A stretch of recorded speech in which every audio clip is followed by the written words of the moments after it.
Before we start, the name is at the top of the screen. The story begins as the protagonist expresses it is a bright morning sun. The warm sunshine and the sweet and sour scent of berries drifting through the year and a life where she's able to use as much magic as she pleases. She thinks to herself, wondering what she should do today. She never thought that she could be this happy, even in her wildest dreams. A great kingdom protected by holy beasts, the Silver Kingdom of Jolvara. In order for the 5 surrounding vassal states to gain autonomy, they had to swear to defend the kingdom by using the crown princess who would summon a holy beast to protect the empire. Each vassal state would take turns to send a princess to marry into the Jolvara royal family. This year, they had already planned who to send. The crown prince of Silver Kingdom Jolvara frustratingly questions about a woman who cannot use magic. He yells that someone like that cannot be his queen. He commands to take her and lock her in the mage's tower at once. She is the Snow Kingdom's first princess. The crown prince also commands to gather all the mages of the tower and make them teach whatever they can to prepare her for the ritual. The princess is told to follow this way while she turns to look at the crown prince. He stares back at her with aggression, causing her to feel uneasy. The maids talk about how the princess is locked up in the tower since her engagement day for simply not being able to use magic, wondering if isn't doing something like that quite cruel of His Highness. They find the place very dark and creepy, knowing it is too harsh for a young princess. They are aware that she is definitely feeling quite depressed. The maids call out to the princess and inform her that they have come to deliver her meal. She brightens up with joy and thanks them for taking the time to prepare it. They are totally taken aback finding out that she does not at all look depressed. She introduces herself as Marietta von Schnobel while stating that from now on she will be in their care. She smiles brightly, telling them that it is a pleasure to make their acquaintance. Both of them also tell her it is a pleasure to meet her. After a while she is taking her magic class as the person asks her if she has any questions. She responds that she does not have any questions and thanks for the lesson. The person tells her to please review the material on her own. Ever since coming to the place known as the Mage's Tower, where she has been studying magic every day and devoting herself to practice, she was happy to come to Jolvara and serve her duty as the first princess of Snu, but being unable to use magic earned her the displeasure of His Highness Yule. She knows if she becomes able to use magic, His Majesty will surely grant her his favor. She is certain of it, and above all, she has always idealized the fantastic and wonderful magic that appeared in old fairy tales. Since she's working so hard, one day she will surely be able to use magic. However, in her class she has failed to use magic once again. She understands how magic power works and memorized the spells too, but she still cannot use magic. She's aware that there is no way she will be forgiven if she fails the ritual. Her family had told her that there would be painful and difficult times ahead, but even so, she should please endure for the sake of the subjects of their kingdom. She feels apologetic to her parents. She is aware that in Snu, crops cannot really grow because of the heavy snow, so they are almost entirely dependent on food imports from Jolvara. She thinks if the ritual ends in failure, right then, she is informed that her magic instructor has arrived. The maid asks her to get ready if she would. She smiles brightly and tells her that she is coming now. She tells herself that she will make sure the summoning ritual succeeds no matter what. According to one theory, the summoning ritual can be completed by saying a prayer rather than through magic. In the magic history lesson, her instructor tells her that it's impossible as they have not known a single such case in the past. She realizes that is right. She reads something like that in a fairy tale, a story where a holy beast answered a prayer for help, and if one prays every day, without fail, a kind holy beast might answer her summons. She looks at the sky and prays that if her prayer reaches the holy beast, then please answer her summons on the day Prince Yule ascends to the throne. It is finally the day as the maids are freaking out trying to find things and prepare for the wedding ceremony. Is informing them to put some essential oils into the bath water as well as looking for the ribbon, realizing that there are not enough towels as well as flowers and that they should hurry up, wondering if the wedding dress is ready or not, also telling the maids to bring the shoes for the ceremony quickly and check everything again. The maid informs the princess that it is time for the ceremony and they should head over soon. As she walks towards the ceremony, she ponders it has been 8 years since their engagement day. Today is the day of Prince Yule's coronation and also the day of their wedding. Until now, the prince had never once come to see her. She thinks once they finish the summoning ritual and the wedding ceremony, the prince and she will become husband and wife. The ceremony begins as the crown princess Marietta now makes an entrance. She walks down the hallway, knowing that it's finally happening. She assures herself that she's okay. She has been studying how to perform the ritual for so long, over and over, practicing the movements and reciting the words, so she will definitely be able to do it right. Her eyes fall on the prince as she feels uneasy. She starts thinking about what if the summoning fails. As punishment they will impose restrictions on food imports, won't they, as well as on her mother and father. They will surely face some kind of retribution. She becomes determined and tells herself that the summoning ritual will surely succeed. She starts the ritual, putting her mind and soul in it, repeating the spells again and again. Right then, everyone is taken aback as a dragon appears. It is a white dragon, such a high-class holy beast that has never been summoned in Jilvara's history. Everyone finds it magnificent. Knowing with this Jilvara's peace is assured, she cannot believe that she finally did it, realizing that the holy beast answered her call. With a smile on her face she looks towards Prince Yule. Suddenly, everywhere she looks, she just finds darkness, wondering what is going on. Realizing that everything is pitch black, she questions if anyone is there. Someone states that they did it, a hand touches her face and a voice mutters that they finally met. It is a witch, as she ponders that now she can help herself to the spoiled prince's body. The princess wonders what is happening and why is she walking away. She finds herself in an unusual place and wonders what was that and where she is. She has swapped bodies with the witch. The princess wonders where she is. She thought that the summoning ritual was successful, but this is not the ritual hall, right? She has no idea what happened. She notices a magic circle and thinks, what is this spell? She reads it. It says the body is a vessel for containing the soul that enters upon one's birth. One can transpose two souls with magic, but the journey is only one way. Never again can one return. She realizes it is transformation magic. She looks at her clothes, realizing that they are different. She did not notice right away because it was so dark. She wonders what she is even wearing. It is a place that she has never seen before, and she's standing on a transposition circle, and more than anything she is feeling a sense of unfamiliarity with her own body. She questions if she has turned into someone else. She looks at herself in the mirror, finding her own face, so she thinks, if it is still her. She didn't realize this as the future queen. Ever since she was little, she had ladies-in-waiting who took care of her day and night. So there is no way that she has such rough skin. It could never be hers. Her hair is so dry and frizzy, and she has such badly battered hands. She thinks that they look similar, but she does not think this body is hers. She starts creeping out, wondering, even so, how could they look nearly identical? She read once that every person has two doppelgangers somewhere in the world, but maybe it is because they look alike or they have the same disposition that the transposition magic brought them together. She knows she summoned a holy beast throughout the ritual. She remembers the witch smirking and saying that now she can help herself to the spoiled princess body. She realizes from the very start that woman had her sights set on her. But she does not know why she did that. Maybe because she wants to be a queen. She is aware that it means that she does not have to become a queen anymore. She's totally shocked, thinking, does that mean it is okay to take this body and live her life as she wants? She becomes really happy, knowing she can live how she wants now, as they wanted to swap bodies anyway. But she notices for a while now that she has been feeling magical power coursing through her body. Up to now, she has never really known how to sense or control magic, but now she suddenly feels like she gets it. She lights up a flame, being totally taken aback that she finally did it. She cast a spell. For her, casting a spell like this is a dream come true.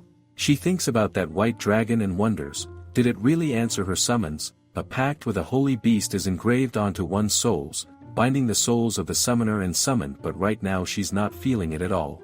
She wonders if that woman is the one who really summoned it. She thinks even though that woman possesses such powerful magic, why did she want to swap bodies with her? She cannot understand that. No matter how one looks at it, it remains a mystery. She ponders whatever her doppelganger desires from now on. She's no longer burdened with the duties of loyalty, since she does not have to take care of the kingdom's worries. She won't have to feel Prince Yule's cold gaze upon her anymore.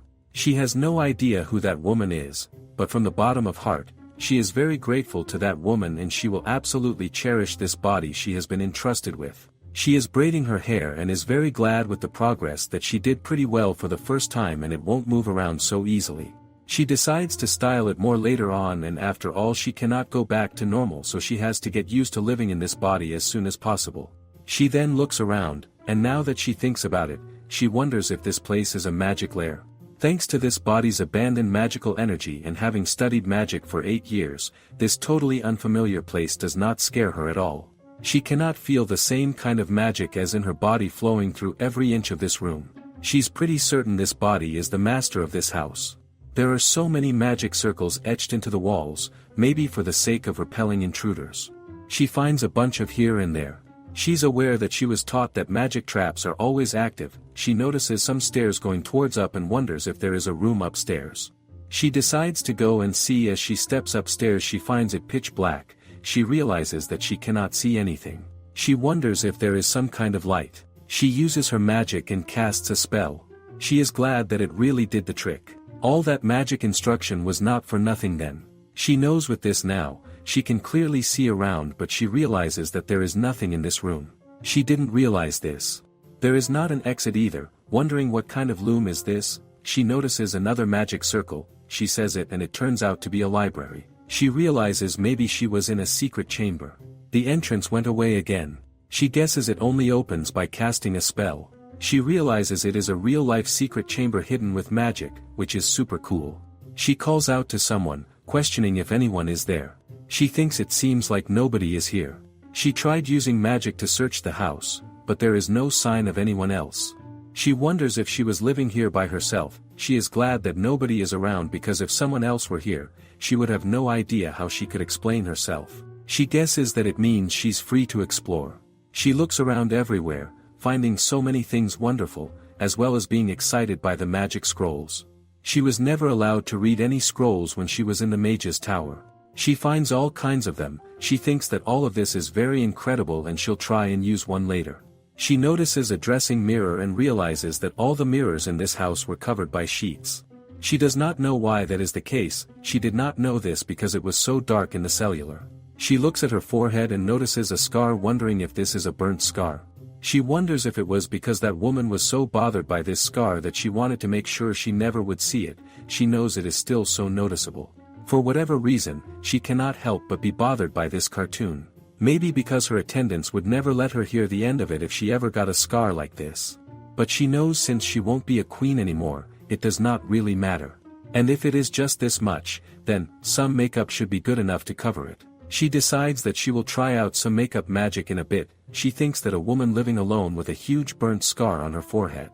She wonders what kind of life has this person lived. She looks outside, realizing that it is really boring. She thought it was sunny outside, but it seems that the weather is not on her side. But most importantly, living in the middle of the woods, shrouded in a black cloak. She wonders if this body's original owner was a witch, like the ones that often appear in stories. She wonders if she actually swapped bodies with a witch.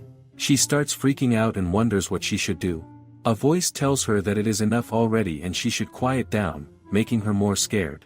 She turns around to find a cat. The cat tells her that for a while now she has been running her mouth so loudly. She becomes more scared. She asks the cat who she is. The cat questions what she is even saying, and tells the cat that it is nice to meet her and her name is Marietta. The cat reminds her, but she is the wickedest witch of the night fog forest. She asks if that is the case and finds it a cool epithet. The cat seems confused before she smells her and becomes totally shocked. She realizes that she has transposed souls. The princess responds that is true. She tells the cat before she knew it, she found herself inside this other body and it really took her by surprise. The cat asks her why is she acting so casually about all this. She responds that now she is a free woman who can use all kinds of magic powers, so it is nothing but a good thing. The cat tells her that it has nothing to do with her, so she does not really get it, but she should please be quieter and she should not be such a bother while she's sleeping. She apologizes to the cat and asks the cat if she woke her up. She asks the cat if she lives here. The cat mentions that she is a house cat and her name is Fairy. Because of a detestable pact with that ill-nature witch, she is bound to this place. The princess is shocked to know that she's a real fairy. She asks the cat if she's not here because she likes it here. The cat responds, "Of course, not at all, that wicked witch captured her and forced her into a pact with this house, so she has to guard this house for 100 years. It reminds her of how a holy beast is used to predict Jilvara, since the pact is bound to the house and not the witch herself. If that is the case, the spell is still in place even though their souls were swapped." She touches the cat and starts casting a spell. the pact becomes visible as the princess tells the cat this is the pact binding her with the house. She realizes that it is definitely linked to the house. The magic binding the gray cat is right here in her hands. She focuses the magic into her fingertip, and cuts through it. She successfully ends up breaking the pact. She becomes excited and tells the cat that she's free now, and from now on she's free to go wherever she would like. She is dumbfounded when the cat asks her if she is an idiot. The cat throws more words at her, stating that she's a brainless fool. The princess asks the cat why she is saying such cruel things. The cat responds that she cannot believe she undid the pact herself. The princess asks her what is the problem with that. The cat responds that the city's knights are coming for her life now. The princess asks her why they would come after her life. The cat tells her because the witch of the night fog forests living here did something wicked. The cat tells her for what reason she does not know, but the witch had taken away the sun and the witch used magic to block the sun's rays, and a huge swath of lands around the city became shrouded in fog, making even the rays as black as night. The princess questions so that is how she came to be known as the witch of the night fog forest. The cat tells her that it's correct. Without the sun's light, no crops could grow. There was no way for the people of the city to make a decent living. The knights assailed this place many times over, but her fairy ward would repel them. The cat tells her to look around her now there is no fairy pact. The knights will launch an assault to end her life. The princess realizes. So that is why there were so many magical traps in the cellar. If that is the case, then she asks, wouldn't everything be fine if she dispelled the fog magic? The cat tells her it would not be fine. She questions why that is the case. The cat responds it is the same as when her pact was severed. Even though the magic is gone, the resentment lingers in the heart. There are not going to be any platitudes about forgiveness because she lifts the curse. The princess mentions that she could say she is sorry and apologize, and would that not be just enough? The cat responds. There's no way a naive idea like that could work. For the princess, it barely makes sense. Since up till now, apologizing with an I'm sorry for anything and everything would be enough for forgiveness. Because the witch of the night fog forest living here did something wicked, the cat mentions that she's aware it is not her fault, it was not her to blame in the first place. The princess smiles and thanks the cat for telling her, and she has decided that from now on she will live as a good witch. The cat asks her what does she mean. The witch, for the sake of some unknown purpose, covered the city and the forest in a dark fog that stole the sun away. The cat asks her what she is even thinking of doing. She responds that she could not tell when she searched for signs of magic inside the house, but it looks like the sunlight was necessary for the soul transposition spell. The witch was monopolizing the sun's rays in order to concentrate magic power above the house, and it seems like she did not cast a fog spell, so perhaps there are lots of lakes around here. The cat responds that can be true, so it means that the sun was gone and as a result it became very foggy. Now that the soul transposition is complete, the spell is unnecessary, so it will be okay. Once the ritual is dispelled, the fog will give way to a gorgeous sunny day. She cast the spell and the rain stopped pouring. She realizes that the spell is dispelled. The cat questions if she is seriously thinking of living as a good witch. She responds that she is serious. The cat asks, what about the knights then? She questions, won't it be enough if she just apologizes properly? The cat tells her there's no way that will work, but she believes that it will be okay. She decides that she will just apologize until they can forgive her, and she will try her hardest to show her sincerity. The cat is dumbfounded. She decides that she won't care anymore. The princess asks the cat if she's leaving already. The cat becomes annoyed and leaves without saying anything.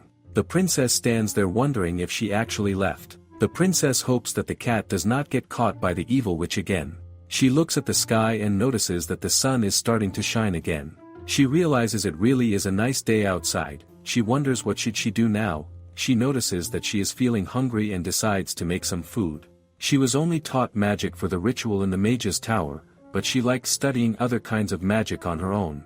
The kind she was most interested in was magic created to be used day to day. Witchcraft is used to ease daily life, such as by lighting the stove, drying one's laundry, or filling the bath with hot water. She has always wanted to see a meal be prepared with magic at least once, and now, finally, she can give it a try. She decides that first she will check the things available, which are the dried vegetables, boiled vegetables, oil, preserved fish, salted fish, cured meats. 2. She realizes that she has so many options and also finds the sugar and salt. She notices that the bottles are so carefully labeled, being thankful towards the witch. She wonders if the witch prepared all of these ingredients. She feels bad using them without permission, but she guesses it cannot be helped that a witch's lifestyle is based on self-sufficiency. From now on, she supposes she'll have to think about how to stock her own food supply.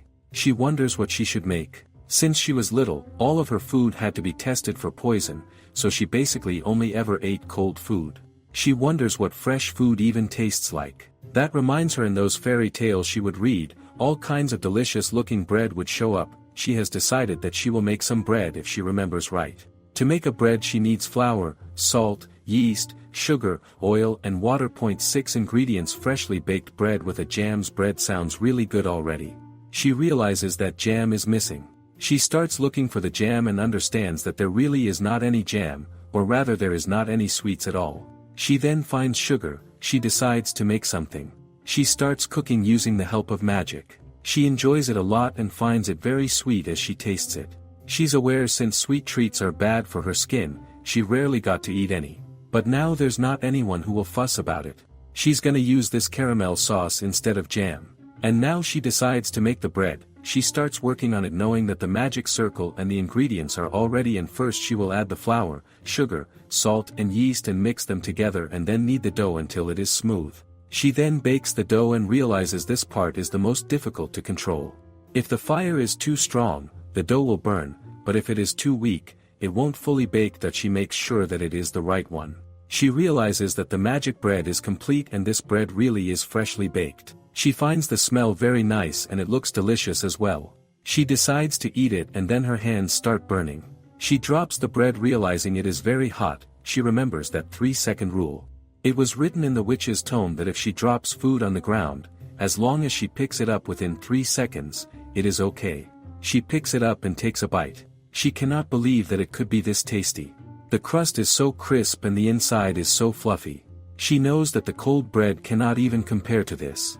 She could eat so much of this. She starts eating the second one while also having the third one, knowing that the more she chews the sweeter it gets, and she then decides to add the caramel sauce. She has a last bite, making her realize that she forgot the caramel sauce. She starts laughing, knowing it has been a while since she has had this much fun. Since she is not fully full yet, she decides to make a few more and this time she will make sure to add a heaping helping of caramel. And the dominion of House Vok Leon, the city of crystallizacy. The people notice that the rain has stopped. They can also spot the sun. Finding it unbelievable, they realize that the curse has ended. Meanwhile, the princess looks at the bread and realizes that she definitely made too many. She got totally carried away having fun with witchcraft. She used so many valuable ingredients. She wonders what she should do now. She is aware that there is no way she can eat this many all by herself, and with so much delicious bread, it would be nice if she had someone to share it with. She then thinks of something and decides to go outside. She tries to look for the cat and tells the cat that she baked some tasty bread and if they shall eat it together. But then she realizes that the cat is gone. She thought she could still feel the cat's magic nearby, but she's not here. She tries to look for it, but the cat curses her, telling her to shut up. The cat screams at her, telling her that she must be the biggest idiot on this continent. The cat asks her if she does not realize that without a sealed pact, there is no way a fairy will show up just because she called. But the princess responds that she did come when she called. The cat responds that she only did because she happened to be sleeping in those bushes over there and she cannot sleep with her shouting so close to her. It's still totally drenched around here, except by the witch's house. The princess apologizes to her. The cat then asks her what does she want. She responds that she made some tasty bread and asks the cat if she wants to eat some together, also telling her that it is freshly baked. The cat asks her why she is trying something like feeding her bread. The cat asks the princess what exactly she is plotting with that. The princess is confused as she's aware that she's not plotting anything. She thinks perhaps it is because of what the witch did that she is so wary of her. The princess tells the cat that she just wanted to make up for all that stuff with the pact. The cat reminds her that just like she said earlier, that was not even her fault. The princess responds that she's aware. She then gets down and tells the cat since she already made the bread, why don't they eat together and get to know each other a little better. The cat agrees and states since she keeps asking she supposes she can do that as it will be a favor and eat with her. The princess thanks her. The princess gives her a bunch of faith, stating that she baked a whole bunch so she should eat as much as she likes and she can have some tea as well. The cat takes a bite of it and is totally amazed by the taste. The princess questions how it is. The cat responds that she supposes it is not that bad, and the princess is glad to hear that. The cat decides to dig into it. The princess also eats more with caramel sauce, finding it so tasty as if it's the taste of happiness. She also drank some tea, knowing that the tea complements it so well. But even more than that, eating together with someone else makes it taste all the more delicious. She remembers something and stands up. The cat asks her what is it. She asks the cat if she would like to live here with her since she wants to keep experimenting with witchcraft and make more tasty meals. If it pleases the cat, she can live here and eat her cooking with her. The cat thinks about it. The princess expresses that she would feel lonely living here by herself, so if the cat were to live here with her, it would make her really happy. The cat asks the princess if she wants her to shield the house like she did before. The princess responds that is not at all the case. She has no intention of binding her hair. She is free to leave whenever she wants. She does not know how to say it, but she just wants to be friends with the cat. The cat thinks about it. She thinks about the beauty sleep, 3 square meals and personal freedom and asks the princess that she won't try to renege on her promise later, right? The princess tells her of course not. The cat mentions that if she could do like that, then she is ready to do her a favor and stay here. The princess then asks the cat for her name and gives her another cup of tea. The cat introduces herself as a fairy, stating that she does not have a name like the humans does. The princess questions. In that case, would it be okay if she gave her a name? The cat tells her to do as she pleases. The princess decides to give her the name Grija. She asks the cat how is that name? Greg in a foreign language. The cat asks her what was wrong with calling her Grey Cat. The princess responds, but Grija suits her. She thinks about it and is aware that not having a name is inconvenient, so she supposes she will accept that one. The princess tells the cat that she will be in her care from now on. She extends her hand towards the cat as the cats hold it and tell her that she will be in her care too. Meanwhile, somewhere they are getting the report that the rain has stopped and the fog covering the land has also dissipated. According to the mage's report, it looks like the witch's curse has been lifted. A man questions if the curse really was ended by the witch herself. That it most likely seems like it is the case. That guy knows that they've been fighting her for so long, but she decided to lift the spell all of a sudden. He does not know why that would be the case. He wonders what the witch is planning. Cat is showing the princess the way, telling her to come this way. The princess ponders, with the cat leading the way. Today they're searching the forest for frost berries. A week has buzzed since she became the witch of the night fog forest. Her daily life is all about cooking and picking white flora as well as venturing beyond the house. That every day is just too non-stop. She's doing so many things for the first time. The princess asks the cat if she should just leave the bread here. The cat tells her yes, Coco will show up when she leaves bread on the summoning circle. The cat tells her this way she can exchange bread for her eggs. Every day is filled with fresh excitement. Once her soul got used to being in this new body, she became able to cast multiple forms of witchcraft simultaneously. So she has no problem cooking multiple dishes at once. She has cooked mushroom soup buns as well as cheese omelette and salad. They still have a lot of supplies left at the house, but eventually she'll have to head into town to buy more. She calls out the cat and says that there's something she wanted to ask her. The cat questions what is it. The princess asks her what did the witch of the night fog forest do when she needed to go shopping. The cat tells her that she feels like she probably would have ridden into town on a dragon. The princess is shocked and thinks maybe she's talking about that white dragon. After all, the city is quite far from here. It's about a 3-hour trip by foot from the witch's house to the city, meaning a 6-hour round trip. The princess wonders if she can even handle that. The cat asks her why doesn't she also try using magic to summon a familiar of some kind. She thinks that she could try. She decides that she will think about it more if she ends up really needing to head into town. That the cat knows that sounds good. The cat tells her by the way she strongly suggests her try to change her appearance when she goes into town. She asks the cat why. The cat questions if she has forgotten who she looks like. She's the wicked witch of the night fog forest, isn't she? Isis, that is true. There were tons of transformation scrolls in the attic of the house, and she wonders if the witch used them to disguise herself when venturing into the city. She knows that the sun was gone for a whole year, so she imagines it cost an immense amount of suffering for the townspeople. She notices that the way ahead seems very bad. She questions what happened here. The cat tells her it is like this because the witch blocked out the sun. After being shrouded in fog for such a long time, the health of the forest suffered greatly. She's understanding that this is way more serious than she expected. She read in a book once that conditions like these tend to attract monsters. The cat responds that is right, there are a lot more monsters in this forest than there were before. She tries to cast a spell and spread a bit of her magic into the plants around here, along with a spell to repel monsters. She thinks that should help things out for now.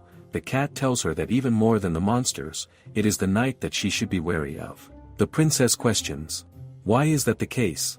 The cat tells her, with the local crops rotting away in the non-storm rain, the muddy roads preventing distribution of aid, and the losing of adventurers to the apprehensive fog, they're quite angry. The princess is totally shocked, realizing a lot happened this past year. She realizes that basically, there's really no way they will forgive her even if she apologizes. She knows that the cat did not hold any grudges as soon as she realized that the witch and she were different people, but would the town folks and knights believe her so readily? The cat asks her back then, didn't she say she would just apologize over and over until she's forgiven? She knows that she will do her best. She thinks about it and tells herself to not get depressed. She becomes scared, wondering what she should even do. She has no idea. In any case, for today she decides to get back to the berry picking. The cat does not exactly dislike that easygoing attitude of hers. After a while, as they are picking berries, the princess realizes that there are so many berries here, but they are covered in ice. These are frost berries, and they ripen when they are covered in frost. The tree is resistant to heavy moisture and bears hardy fruit even in the middle of fog. She takes a bite and finds them very sweet. She knows it is cold and yet so sweet. The cat mentions that frost berries are some of the sweetest berries out there. The princess thanks the cat and mentions that she is sure it would be absolutely delicious to make some jam out of these. Now she really wants to eat some bread with frostberry jam. The cat also wants it. Meanwhile, some people notice and say that it's the witch.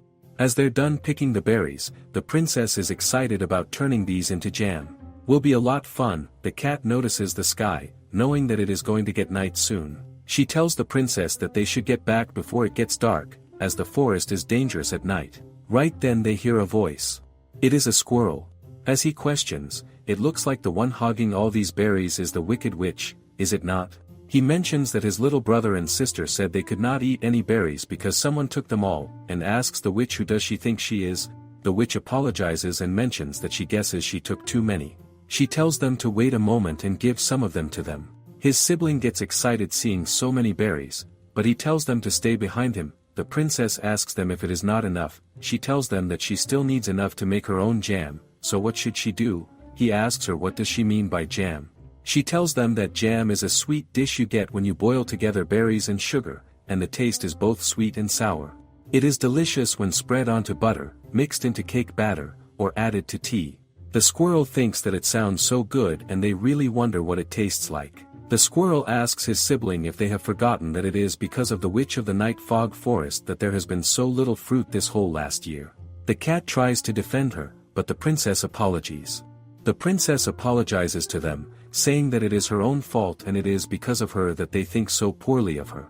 She starts crying, saying that she will never do something so heinous ever again, so they should please forgive her. Even the cat seems emotional seeing her this depressed.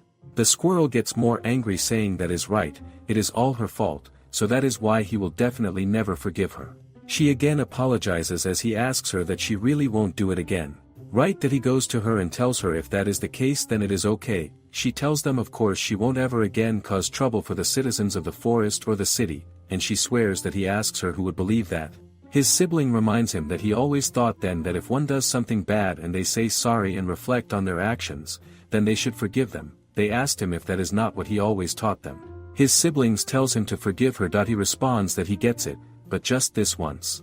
She thanks them. He asks her to promise to be a good witch from now on. She tells them yes, and she's really glad that they forgive her. What's more is that once she finishes making the jam, they promise that they would eat it with her and that makes her really happy. She asks the cat if she does not feel the same. She looks at the cat and the cat responds that she does not get it. She thought this before, but she asks her why she is trying to bear the sins of the witch of the night fog forest. The princess responds that it's because they are her sins too. The cat tells her that it's not right. She cannot be blamed for a crime that has nothing to do with her. The princess mentions that it does have something to do with her. For as long as she can remember, she had just one wish, and that was to be able to use magic. If she could just use magic, she would be able to fix everything, be it summoning a holy beast or securing the kingdom's future. But really, her true wish is what she kept buried deep in her heart. It was actually that she wouldn't have to be royalty anymore. The princess mentions perhaps the witch of the night fog forest swept them because she wanted to grant her wish. The cat knows there's no way that is true. The princess questions if she thinks that way. Either way, right now her wish is to continue living as the witch of the night fog forest, so her crimes are now her crimes. The cat tells her that she is a strange person, and if she's satisfied with taking on that burden, then she won't say anything anymore. The princess thanks her and the cat questions why she thanking her all of a sudden. The princess responds because she was so worried about her. The cat questions who was worried, but she knows that she actually was. The princess tells her she can believe whatever she likes, and the cat responds that she will. The princess is making the jam. She puts frost berries, sugar and lemon juice all together. She left the frost berries out in the sun so they would thaw, and now they're ready to be made into jam. She cast a spell on the bottom of the pot to increase the shelf life of the jam as well as help enhance the color. Additionally, it will make the jam healthier to eat. She realizes with this the preparations are finished and now she has to simmer the jam so it can get thickened. She casts a spell for it to be done. Once the surface turns bright red and starts sparkling like a ruby, the belly jam is finished. She realizes that it smells so sweet. After putting the jam into some clean jars, she turned them upside down to let the air out. It helps prevent mold. She stored the bubble jars on a pantry shelf, and then she was done. She wonders when the squirrel's siblings are gonna show up. She told them that they are welcome to come by and play any time, so she prepared some biscuits and buns to be ready for them whenever they arrive. The biscuits are twice baked so they last longer. She really hopes that they like her cooking since it will be her first time having guests over. With the help of the magic, she also cleans around the house as she decides to make sure everything is nice and clean. The cat asks her why is she cleaning now and she has no idea when they will show up. Also asking her isn't she tired from running around doing this and that all day. Instead, resting when she wants and being able to do whatever she would like to, make every day so fulfilling and she is having a lot of fun. The cat can see that. The cat mentions that she must be the happiest witch in this world. The princess becomes more happy as she also cleans her cloak. Someone knocks on the door as she realizes that it looks like the squirrels are here and she wonders what she should do. The cat tells her to calm down as she will scare them if she acts so antsy. She realizes that is true, she needs to give them a proper welcome. The cat tells her that she can just open the door like she usually does. She takes a few deep breaths, and the cat asks her if she has calmed down a bit. The cat tells her now she can go and open the door. The princess thanks the cat and goes to welcome the squirrel. However, she's taken aback as it is not squirrels that came, but a man. She is shocked. She finds him really handsome and wonders who is he. She realizes that she was totally staring just now and apologizes to him. She tells him that she mistook him for a squirrel friend of hers. She thinks maybe it was rude to say she mistook him for a squirrel. She tells them that she was not expecting a person to come visit. She wonders if he is mad. She tells him that she is sure he is tired of standing around, so he should come inside. That he steps in and she asks him if he minds waiting here for a bit. She will prepare some tea and snacks. She realizes that was such a surprise and starts preparing. She really did not expect that some man would just drop by. She wonders who even is he, and it does not really feel like he is a friend of the witch, but still, she has been spending all this time preparing for guests to arrive, so she might as well show him some hospitality. The cat notices him and asks her why there is a knight in their house. She questions if he is a knight as the cat yells at her asking did she not see the sword on his belt. The princess realizes he does have one and she did not notice. The cat tells her normally she would check whether someone is armed before letting them into her house, would she not? The princess guesses so. The cat tells her that man is definitely a knight in service of the local lord, and he is even wearing the griffin. The princess wonders what does that mean. The cat tells her it is the coat of arms of the knights in service of House Vok Leon. The princess asks if the cat is saying that he's one of those knights trying to kill the witch of the night for forest that she told her about. She realizes that is why he looked so proud. She wonders what should she do.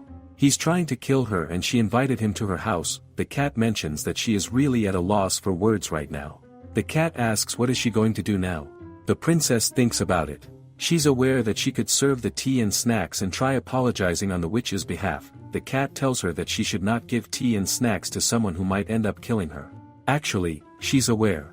If he was planning on killing her, would not he have done it as soon as she opened the door?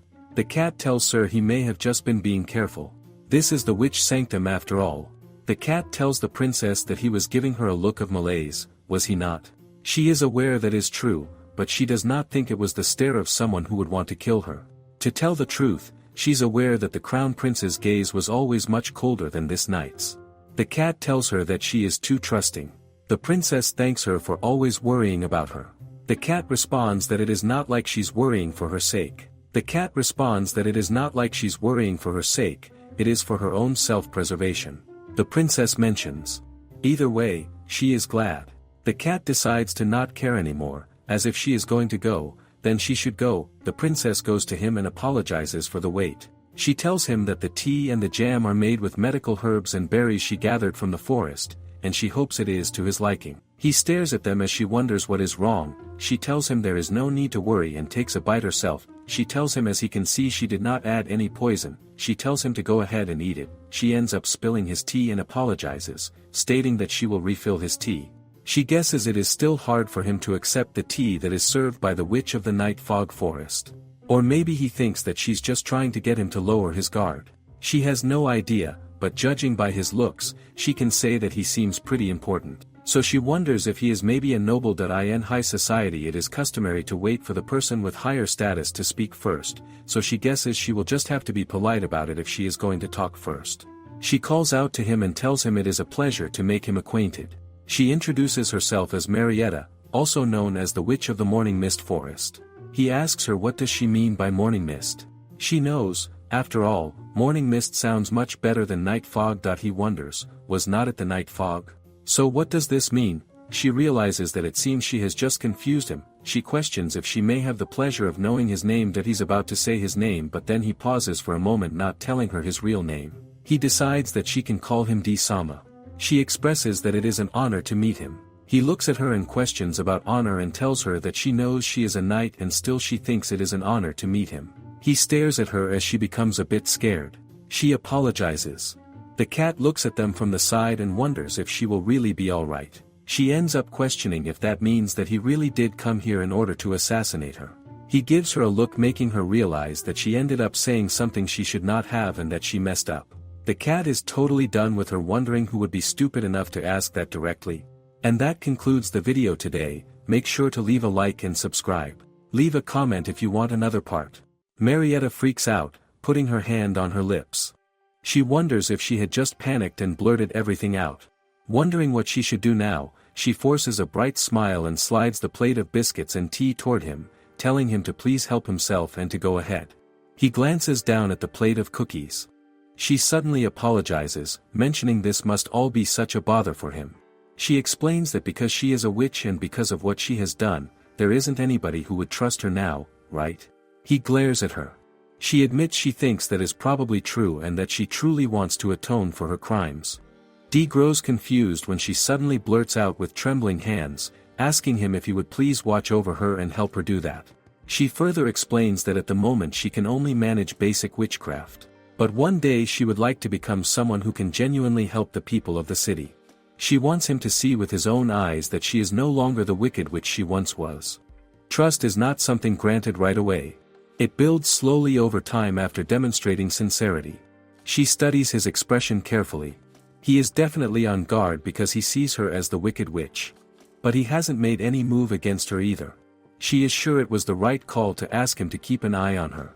Suddenly he closes his eyes and lets out a quiet sigh. She grows confused and lowers her head in sadness. She guesses it is no good after all. Even if he believes in a citizen's right to reform, when it comes to helping her personally it must be truly impossible. She starts to apologize when he suddenly cuts her off and tells her he understands. Her eyes pop out in an instant. He tells her she seems sincere in her desire to become a good witch and that he will watch over her personally until he can confirm her true intentions. She was shocked and questioned if he really meant that. He confirms yes. He wasn't lying. However, if he ever decides she is truly dangerous, then suddenly she grabs both his hands and thanks him before he can even finish. Her eyes are sparkling. She thanks him very much and mentions she is so glad it was him. He looks at her quietly. He wraps his other hand over hers and gently removes them from his grip.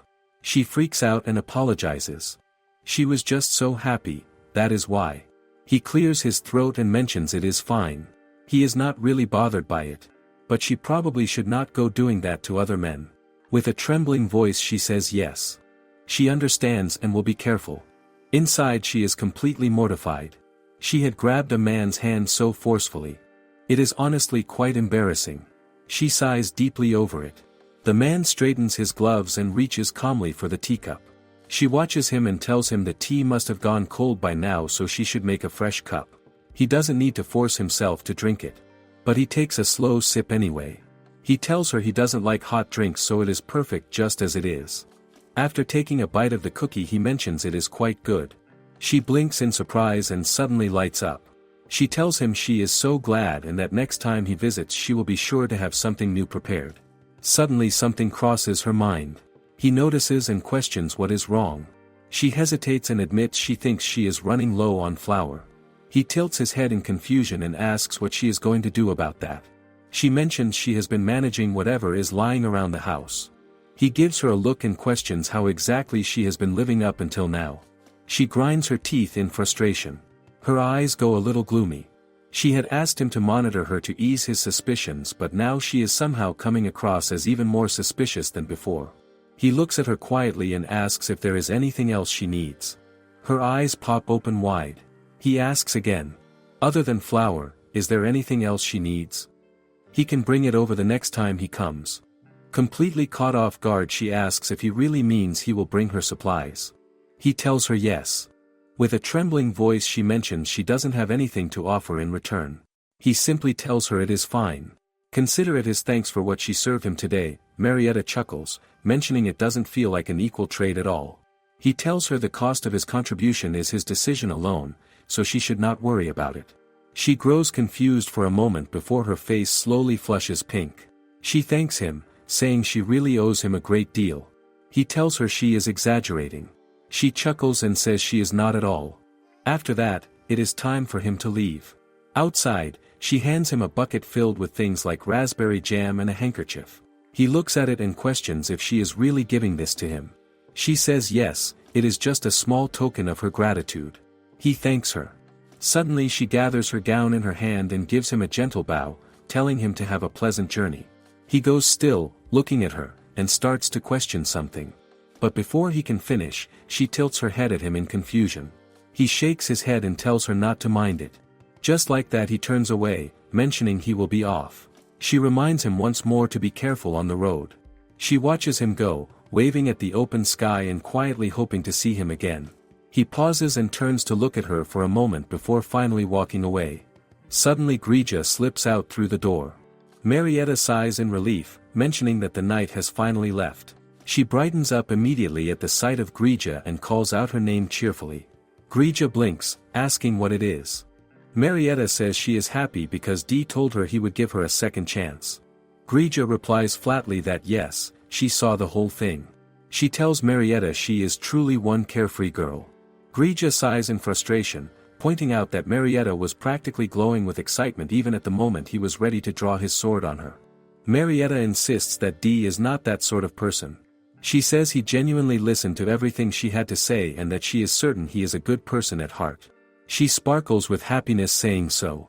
Grija grows visibly irritated. She snaps, asking if Marietta is serious and whether she has any idea how much more cautious she ought to be. She tells Marietta firmly to be more careful. Marietta is absolutely beaming. She thanks Grija, telling her she really is so kind. Grija gets even more annoyed and shouts that it has nothing to do with kindness. She demands that Marietta hand over some of those biscuits she served to that night. Marietta laughs and says she will make a fresh batch right away. Before heading inside she glances up at the sky and notices it is getting dark. She wonders quietly if Dee will be alright out there. She had been told that the people of the city all despised her, and the thought alone makes her uneasy. The fog had deeply affected everyone's lives. It is only natural they would seek some kind of justice. And yet Dee had still been willing to give her a chance. She thinks to herself that from now on she will have to prove that she meant every word she said. She wonders how exactly she can do that. She gazes at the darkening sky, her eyes full of quiet determination. After getting back home, Marietta sets out the biscuits for the squirrels. They light up immediately, saying it is super good and that it is their first time eating something so delicious. Marietta watches them with a warm smile, telling them there is plenty more so they should eat up. She thinks to herself that the squirrel's siblings had come over the following day as well. She thanks them for the chestnuts they brought her. One of the squirrels laughs, mentioning that humans usually fry these before eating them. She smiles, saying that sounds absolutely delicious. The squirrel adds that compared to her jam, the chestnuts were only just okay. On the other side, Grija stands up with a long sigh, telling them all to be quiet and that it is simply a matter of taste. It grows quite noisy after that.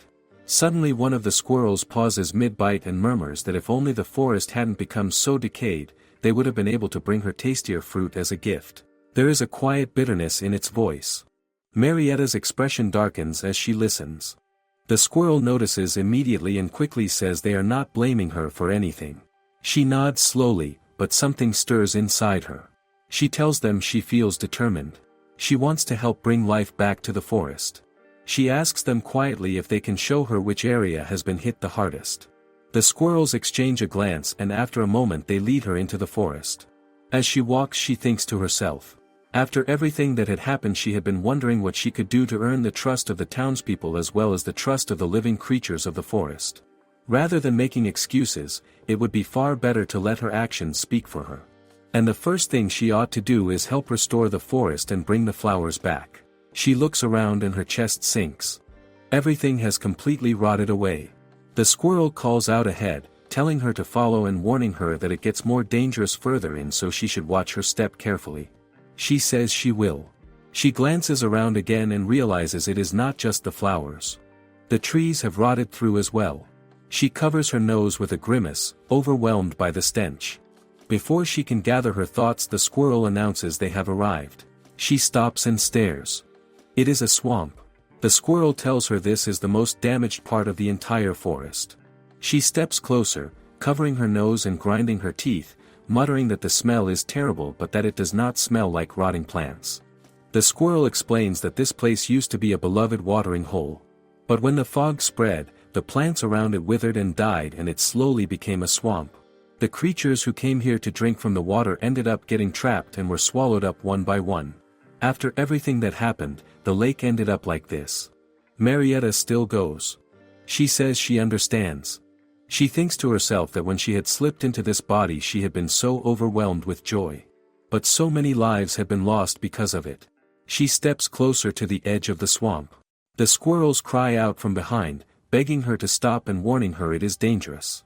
She raises her hand gently and continues forward. She closes her eyes, bowing her head low, and quietly prays for all those who had perished here. She hopes they are resting in peace. She whispers an apology. Her eyes grow glassy with tears.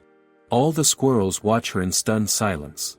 After a moment one of them speaks up, asking Marietta if it is all right that her familiar is not here with her. Marietta turns to them and tilts her head, asking if they mean Grija.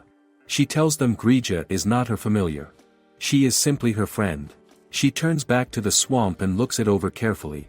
She explains that in order to cleanse the swamp she is going to need to channel a great deal of magic. It will likely have a powerful effect on everything and everyone nearby. That is why Grija is waiting safely back at the house. She kneels down to the squirrels' level and asks them gently to let any other animals in the area know to stay clear for now. The squirrels agree at once and before heading off they tell her to do her best but not to push herself too hard. She thanks them warmly. As they scatter into the trees she rises to her feet, wiping her eyes, telling herself she needs to get ready. The smell is growing worse and it is becoming difficult to breathe. But she holds her ground. This swamp needs to be purified and it needs to happen soon. She decides to start by clearing the miasma hanging around it. She had been taught the fundamentals of purification magic back when she was still in her previous body. She draws out her spoon, steadying herself, and thinks that she has practiced this form hundreds of times. There should be no issue. She begins to move the spoon slowly through the air. Glowing particles drift across her body as the magic stirs to life around her. She raises the spoon high toward the sky, her voice calm and clear as she calls out the incantation, "Cleanse the corruption." Abulara, she opens her eyes with a sharp gasp. She is breathing heavily, realizing just how intense that was. It feels as though every last bit of her stamina was drained all at once. It must be the toll of channeling such a large amount of magic. She had not imagined it would be this painful to perform large-scale magic like this. She steadies her breath and looks up at the sky. But if she stops now, everything will have been for nothing. She raises her spoon once more and calls out to the magic with a trembling voice.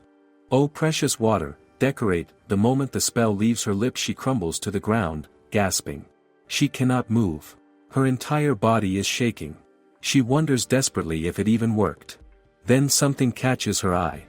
She slowly lifts her head and looks at the scene unfolding before her. Her eyes go wide. Every single plant has surged back to life. The murky swamp has transformed into a breathtaking lake, shimmering and clear. She stares at it in complete disbelief, overwhelmed. She thinks to herself that with this, the corruption suffocating the forest will surely begin to lift at last. Then a strange sound cuts through the air. A sharp, vicious screech. She snaps to attention and her blood runs cold. It is a monster. She realizes it at once. The creature had been feeding off the miasma she just purified.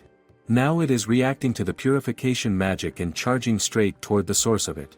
Straight toward her. She thinks frantically. She cannot use any offensive magic. Both her body and her power are completely spent. The wolf snarls, its eyes locked on her, and lunges forward to strike. She squeezes her eyes shut, trembling all over.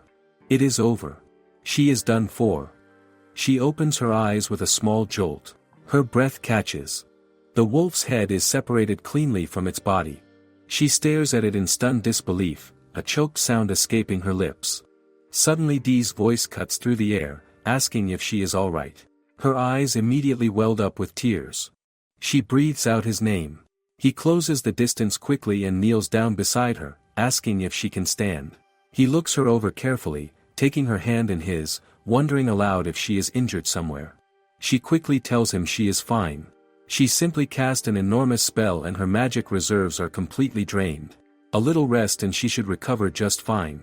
He furrows his brow, asking what she means by an enormous spell. He glances around slowly and tells her not to tell him that it was her magic that brought the entire forest back to life just now. He mutters that it certainly appears that way. He is visibly stunned, saying it is incredible and that purification magic of that magnitude is something he has never witnessed before. Marietta chuckles softly, telling him she was only trying to cleanse the swamp and had not anticipated it would consume so much of her power. She looks at him with a wide smile, admitting she had not expected a monster to appear either. She is so relieved he showed up when he did. Then something crosses her mind. She asks him what he was even doing out here. He tells her he was on his way to deliver her supplies. Her eyes light up as she asks if that is really true. He gives her a look, reminding her that he did promise. She laughs softly and says she is truly grateful. Then she hesitates and asks him to please forgive her, but to be honest her legs have completely given out and she cannot move just yet. So she suggests they go their separate ways for today and she will properly receive the supplies the next time they meet. She apologizes for the inconvenience. He stares at her. She blinks at him in confusion. He asks her what on earth she is saying. She tilts her head and wonders if she said something strange. He takes her hand and crouches down beside her, asking her if she genuinely believes he would just turn around and walk back to the city while leaving her out here like this. She looks at him puzzled and asks if she was wrong about that. He exhales slowly and asks her to please be quiet for just a moment. She starts to question him when suddenly he scoops her up into his arms in one swift motion. She immediately panics, demanding he put her down. He reminds her he just asked her to be quiet and tells her to hold still or she will bite her tongue. She goes rigid, her face flushing a deep burning red. He tells her calmly to settle down. She goes quiet and says okay. Then something suddenly occurs to her and she blurts out that they cannot just leave the supplies out in the open like that. He looks at her and asks plainly which holds more value, her life or a bag of ingredients. She protests that he carried them all this way for her and that it would be a terrible waste. He sighs and mutters that she really can be something else. With that he turns and carries her in the direction of her home. She is absolutely flustered, her cheeks still burning. She asks nervously if she is too heavy and insists she can walk on her own now. He glances down at her and tells her flatly that he does not believe that for a single second. He adds that attempting to restore an entire forest all at once was far too reckless of her and that if anything she is far too light. He doubts she has been eating proper meals. She sputters and tells him she eats plenty every single day. He says that may be so, but regardless she should simply rest while he takes her home. The warmth spreads across her face all over again. She wonders to herself if she has ever been carried like this before. It is honestly so embarrassing. Then she notices it. His heartbeat. Steady and quiet against her ear, beating in a soft gentle rhythm. She thinks about how long it has been since she felt the warmth of another person this close. The only time she could remember was with her family. It is so warm. Slowly her eyes drift shut. He looks down at her, his gaze soft and unguarded, and quietly continues walking. When they finally reach home, he sets her gently down onto the couch. She thanks him quietly, not just for the supplies but for saving her life. She tells him she does not know how she could ever repay him. He tells her there is no need to repay him at all and that more than anything she should take better care of herself. She reaches out and takes his hand. She tells him that in that case she wants him to have this. She brings his hand toward her and presses her lips gently against it, a soft warm kiss resting across his knuckles as she carefully begins to remove his glove. She smiles softly, asking him to accept this blessing as a small token of her gratitude. She prays quietly that something wonderful finds its way to him. She tells him to please come again and that when he does she will be sure to welcome him with her most heartfelt hospitality. He simply says sure. And with that he leaves. She slowly tries to push herself upright, thinking to herself that so much happened today. She ought to prepare something for D as a proper thank you next time. She wonders what would be good. But now that she is finally home and safe, a heavy drowsiness begins to wash over her. It is no use. She cannot think of a single thing. She gives in and lies back down on the couch, letting her eyes fall shut. She is utterly exhausted. In her dreams, voices crash in around her. Someone is screaming at her, calling her a cursed woman and saying she should be killed right then and there. She is confused and frightened, wondering what is happening and why. A man jabs his finger at her, shouting that her very existence is unnecessary. He raises his hand, ready to burn her where she stands. She screams back, crying out that it hurts and begging them to stop. She screams once more. Then her eyes fly open. Grija is right there, staring down at her. She is breathing hard, her face flushed and burning with fever, her entire body damp with sweat. She looks at Grija and quietly calls her name. Grija lets out a slow sigh and tells her it was awful. She tries to sit up. Grija explains that she had developed a terrible fever and that she had been doing her best to cool her down. She had found an ice pack after going through the book of home remedies. Then Marietta suddenly started screaming and nearly gave her a heart attack. Grija asks if she was having a bad dream. She also mentions that Marietta does not appear to have eaten anything at all. She had already prepared some porridge so Marietta should eat it while it is warm. Before Grija can say another word, Marietta reaches out and pulls her into a tight embrace. Grija freezes completely. She sputters, asking loudly what has gotten into her. Marietta's eyes fill with tears. She calls Grija's name, her voice trembling on every syllable. Grija goes still, something shifting in her expression. She asks more urgently now what is wrong and what is going on. Marietta simply closes her eyes and holds on. She tells Grija she is not entirely sure herself, but that she is just so grateful she is here. Grija's eyes go wide. After a long pause she huffs quietly, saying she simply did not want to find any dead bodies lying around the house. That is all. Marietta smiles against her fur and tells her that either way it truly makes her happy.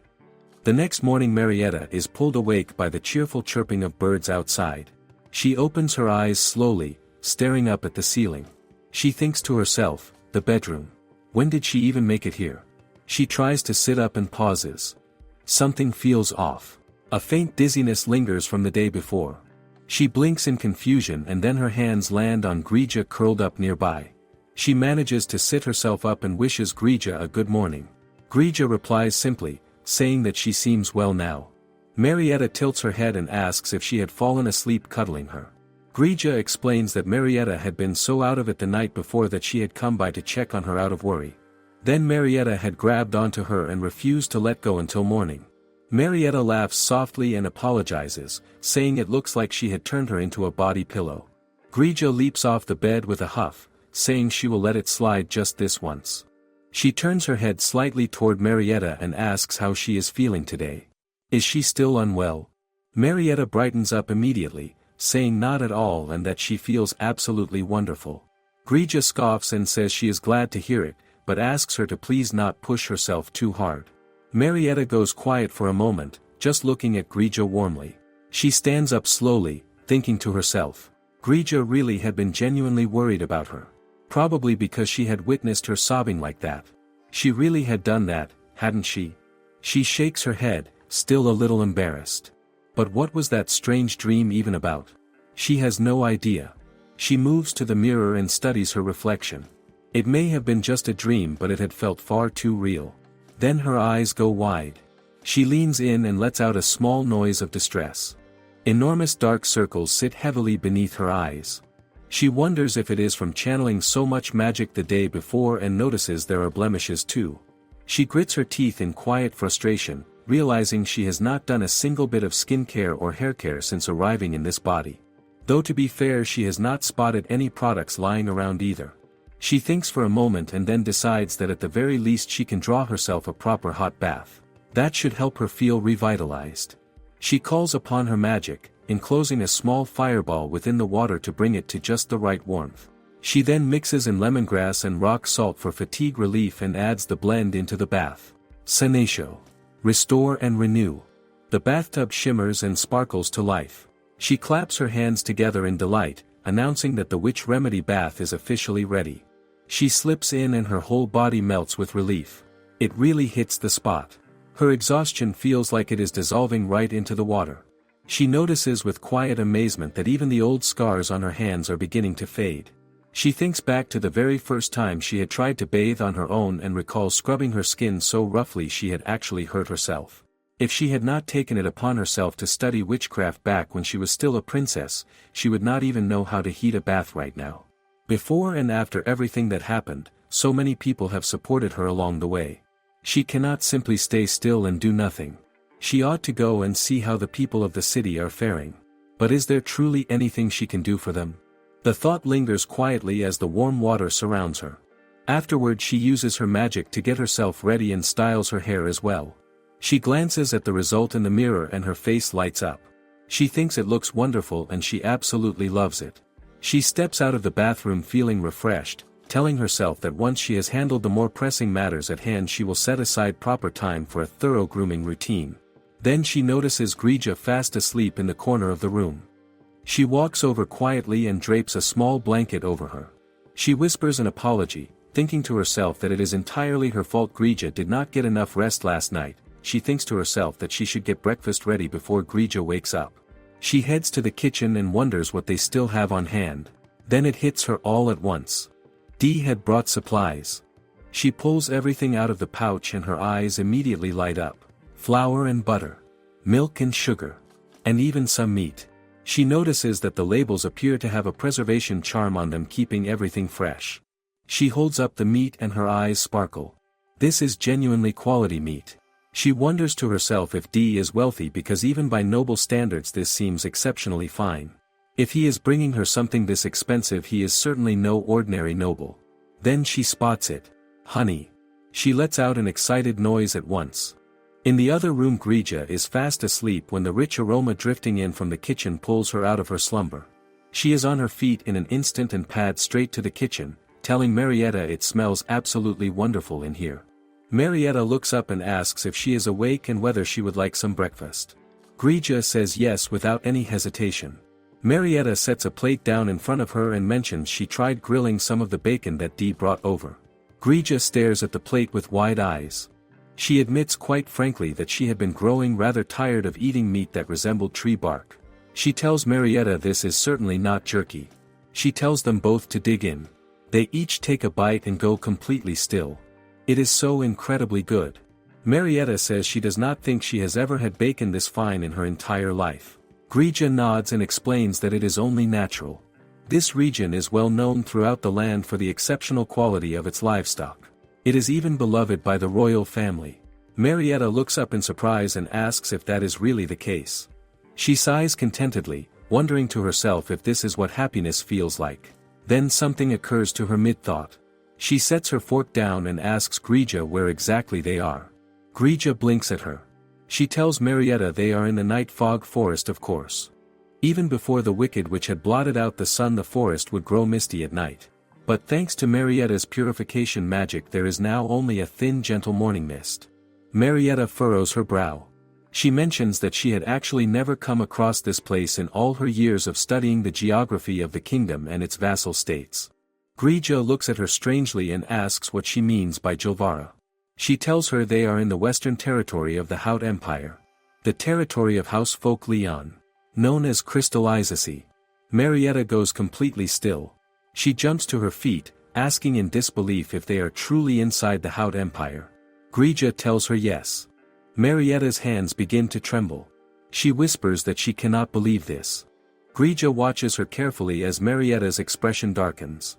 She thinks to herself that for generations Jilvara had been abundant in silver while Hout had been rich in gold, leading to a nearly constant state of conflict over territory. In terms of sheer military size and strength, the Hout Empire held an overwhelming advantage. However, the one way Jilvara had managed to hold its own was by borrowing the power of the Holy Beast in order to push back the armies of Hout. Because of that, a tense and uneasy stalemate had persisted for over a century. Grija studies her face and asks quietly if she is alright. Then Marietta suddenly snaps out of it. She turns to Grija with wide frantic eyes and shouts, asking what she should do. She declares out loud that she is the Princess of Snow. Grija nearly chokes. Marietta quickly explains that she had swapped into this body right in the middle of the Holy Beast summoning ritual.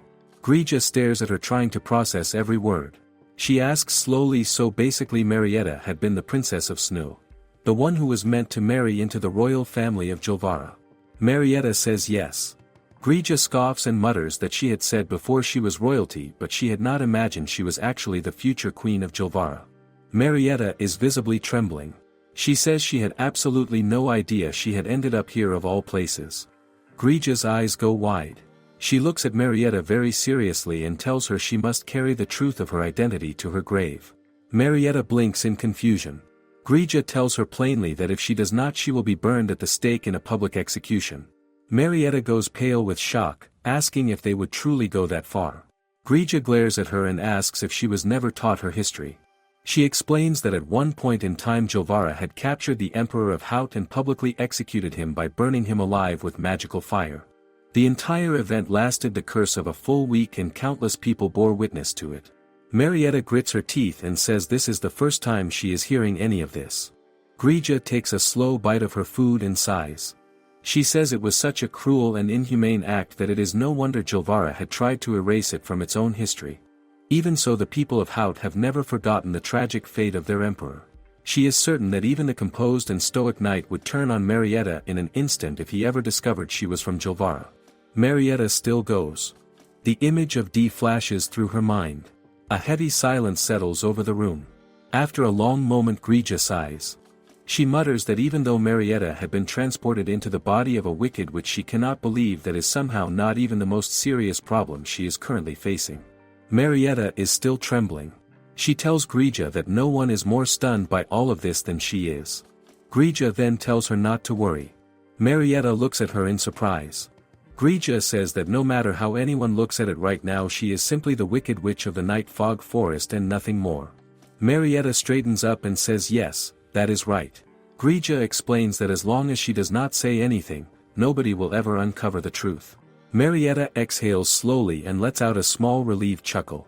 She tells herself she simply has to be careful not to let anything slip in front of Dee.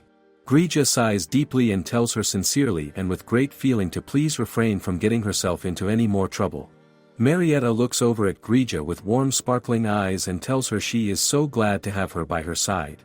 Grija sputters and shouts, asking what on earth she is saying out of nowhere. Meanwhile, in the state of Jilvara, the maids gather near the door, peeking quietly into the princess's chamber.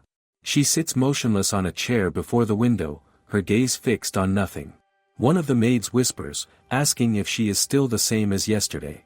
The other replies that ever since the summoning ceremony Her Highness has been completely listless. It is as though she has become an entirely different person altogether, and it is deeply worrying. The doctor had said it would likely be temporary.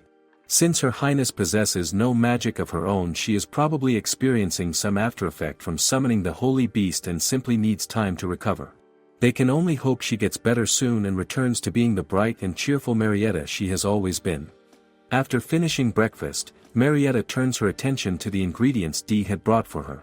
She channels her magic to reveal the full details and identity of each item, her eyes widening in pleasant surprise.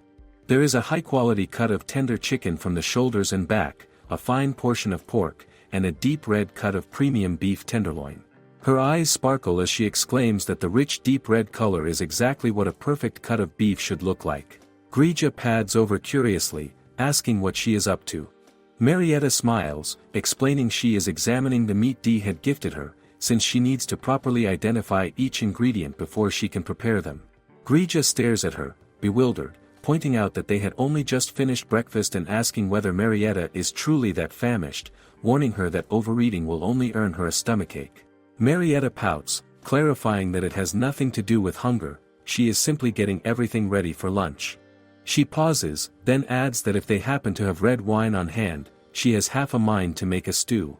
Grija blinks, thoroughly confused. Drawing upon everything she knows, Marietta sets to work. She marinates the meat with herbs, vegetables, and red wine, using magic to accelerate the absorption, then removes the beef and sears each piece carefully. The marinated vegetables follow into the pot, brought to a gentle simmer with a touch of magic. In a separate pan, she sautés mushrooms, carrots, potatoes, and tomatoes before crushing them into a smooth paste and folding it into the wine stew, seasoning everything with salt, pepper, and a measure of sugar before leaving it to simmer for 2 hours. When it is finished, she gazes at the pot with quiet satisfaction, murmuring that it has turned out well. Grija asks brightly whether it is already done. Marietta tells her it will be ready soon, then adds almost to herself that while an authentic stew traditionally requires several days to develop its flavor, a witch's stew can be completed in just a few hours and tastes even more exquisite for it. Grija's eyes go wide, declaring how fascinating that is. Just then, a knock sounds at the door. Marietta approaches and cracks it open, asking who is there. A familiar voice calls up from below, it is the squirrel, announcing their arrival and asking whether they had kept her waiting. Before Marietta can respond, a second squirrel chimes in eagerly. Marietta welcomes them warmly, ushering them inside and offering the remaining breakfast. The squirrels are beside themselves with delight, exclaiming over the food and declaring it impossibly sweet and rich, saying their mouths are completely won over. Marietta smiles, mentioning it is honey she had received as a gift. One of the squirrels admits that while her jam had always been wonderful, this honey is something else entirely, a true masterpiece. Marietta laughs softly, saying she is glad it pleases them. It is then that something catches her eye and she asks, almost as an afterthought, where they are planning to take the large bundle they had brought along. The squirrel startles, clapping a paw to his cheek, he had nearly forgotten. The bundle is for her, mushrooms and nuts. Marietta looks over the generous offering and asks hesitantly whether it is truly all right to accept so much. The squirrel insists she take every last bit, explaining it is their way of expressing gratitude. Marietta is taken aback, asking what they could possibly be thanking her for. The squirrels laugh, telling her to look at the forest. It is thriving and radiant, and everyone within it has been made so happy because of her efforts. From that day forward she can count on them, and she needs only say the word if she ever requires help. Marietta is moved, thanking them sincerely. One of the squirrels goes on to share that the monsters have retreated and the plants are flourishing, then mentions almost in passing that the Great Spirit has expressed a wish to meet her if she ever finds the time. Marietta pauses, noting that spirits never willingly reveal themselves before humans, only before chosen individuals such as heroes or saints, and finds herself wondering whether she truly wishes to meet one. The squirrel laughs reassuringly, telling her not to worry and that there is nothing to prepare, assuring her the Great Spirit is quite easygoing.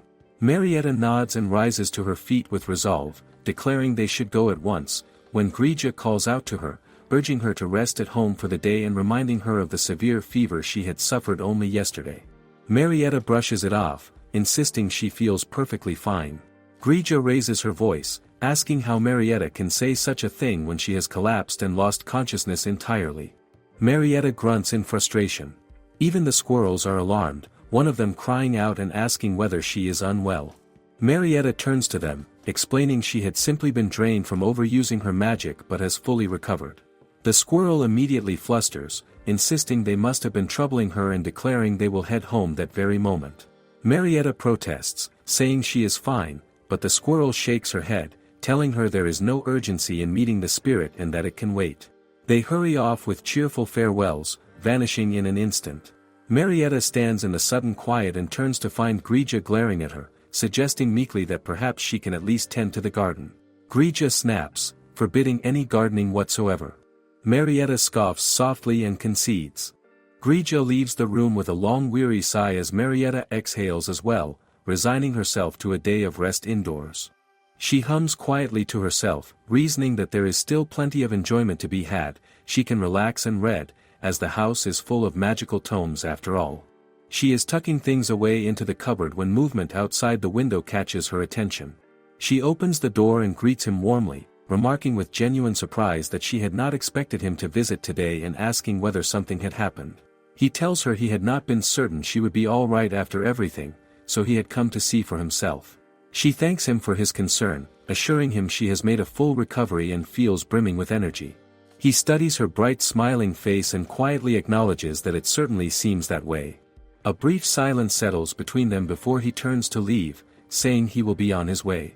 She asks him to wait and with a small smile mentions she has prepared a stew from the ingredients he had given her, asking whether he would like to share it. He declines politely, saying he is fine. She looks at him puzzled, pointing out that the meal was made from what he had given her.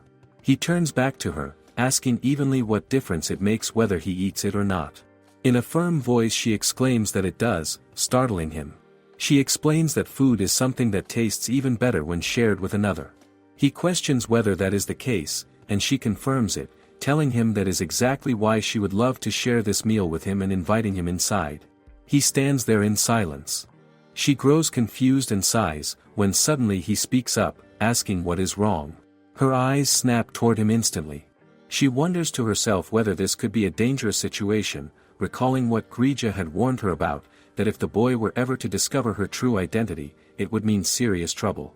She is just beginning to panic when he speaks again, mentioning that it is simply too late in the day for him to be entering a lady's home. The tension drains from her at once. She lets out a soft chuckle, telling him that fortunately she is not a lady but a witch, so he need not let that concern him, and she gestures for him to come inside. He sighs in mild frustration and steps in, settling at the table. He thinks to himself that she simply must be without any sense of self-preservation, and that it worries him. She had gone and restored the entire forest without a second thought for herself. He wonders quietly whether she is truly the same witch who had once cursed this land, deciding he will wait and observe a little longer. After a while, Marietta stands in the kitchen gazing at the stew she had been preparing. Her eyes sparkle with quiet satisfaction as she realizes it is nearly complete. All that remains is a small blessed spell, and it will be done. Suddenly she hears someone calling her name. Before she can react, Grija leaps onto her head, demanding to know why that knight is here. Marietta tells Grija to get down, warning her it is dangerous to jump on someone's head like that. Grija snaps back that she could not care less about that. Marietta catches her gently in both hands, telling her that even so, it worries her. Grija begins swatting at her face, insisting that what matters far more is the fact that Marietta keeps maintaining contact with that knight no matter how many times she has been warned of the danger, demanding to know how she can be so thoughtless. Marietta asks her to stop, telling her it tickles. Grija shouts that it is not supposed to tickle. Marietta sets her down and calmly tells her she will be all right and that she will be careful. Grija sighs, telling her that when she says things like that it only makes her worry more. Marietta reassures her, reminding her that Dee had saved her life not long ago and that it would be terribly rude to simply send him away.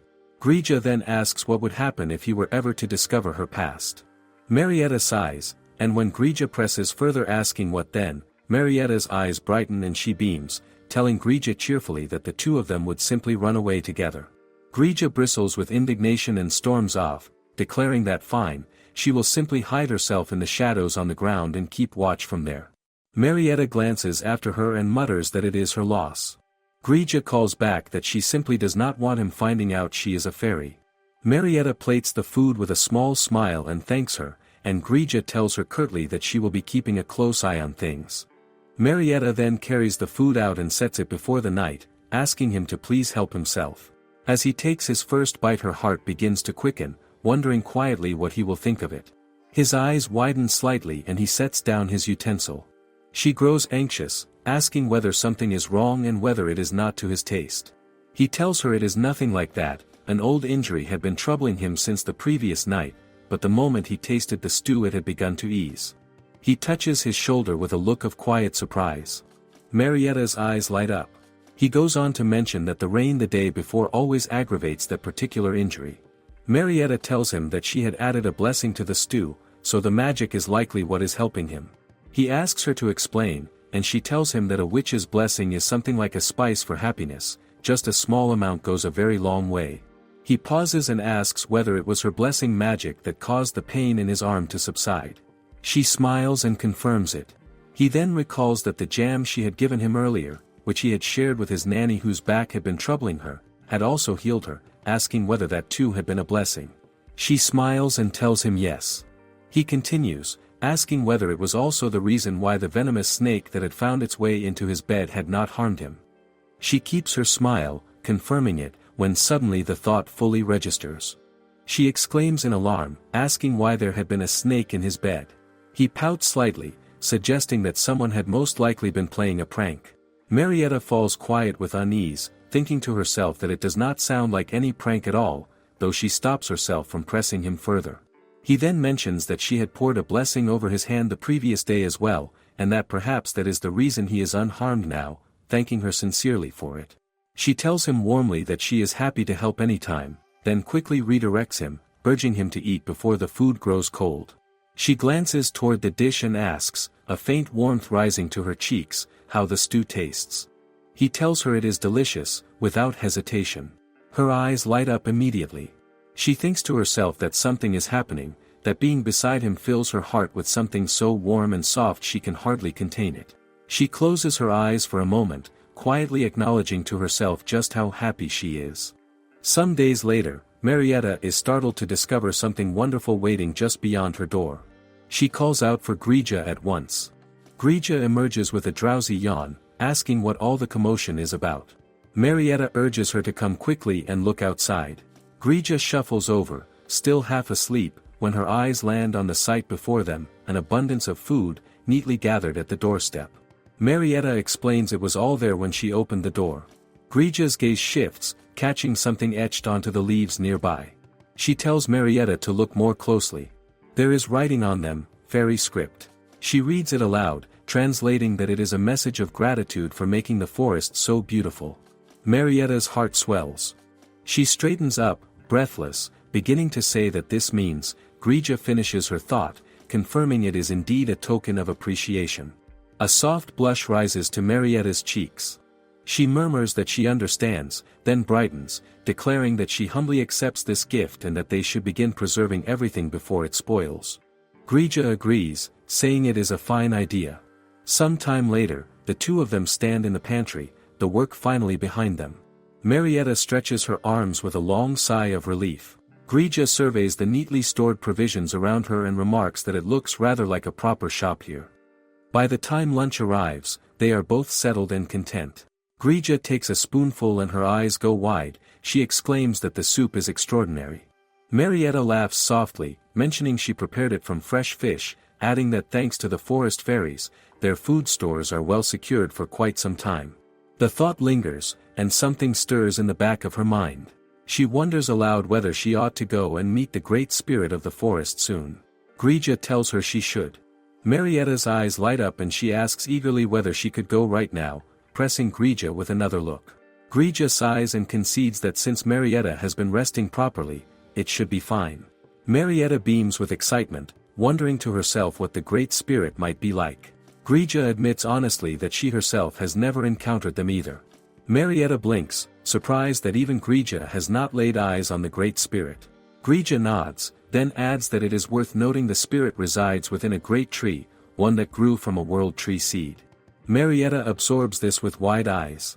A world tree, she recalls, is the only living being capable of gathering and refining the vast ethereal energy that descends from the moon. Known throughout the ages as the hearts of the world, they collect and purify that celestial power before channeling it outward to sustain the rest of the realm. She asks Grija in quiet disbelief whether that means this very forest holds a world tree within it. Grija confirms it, a small one, she clarifies, but ancient all the same.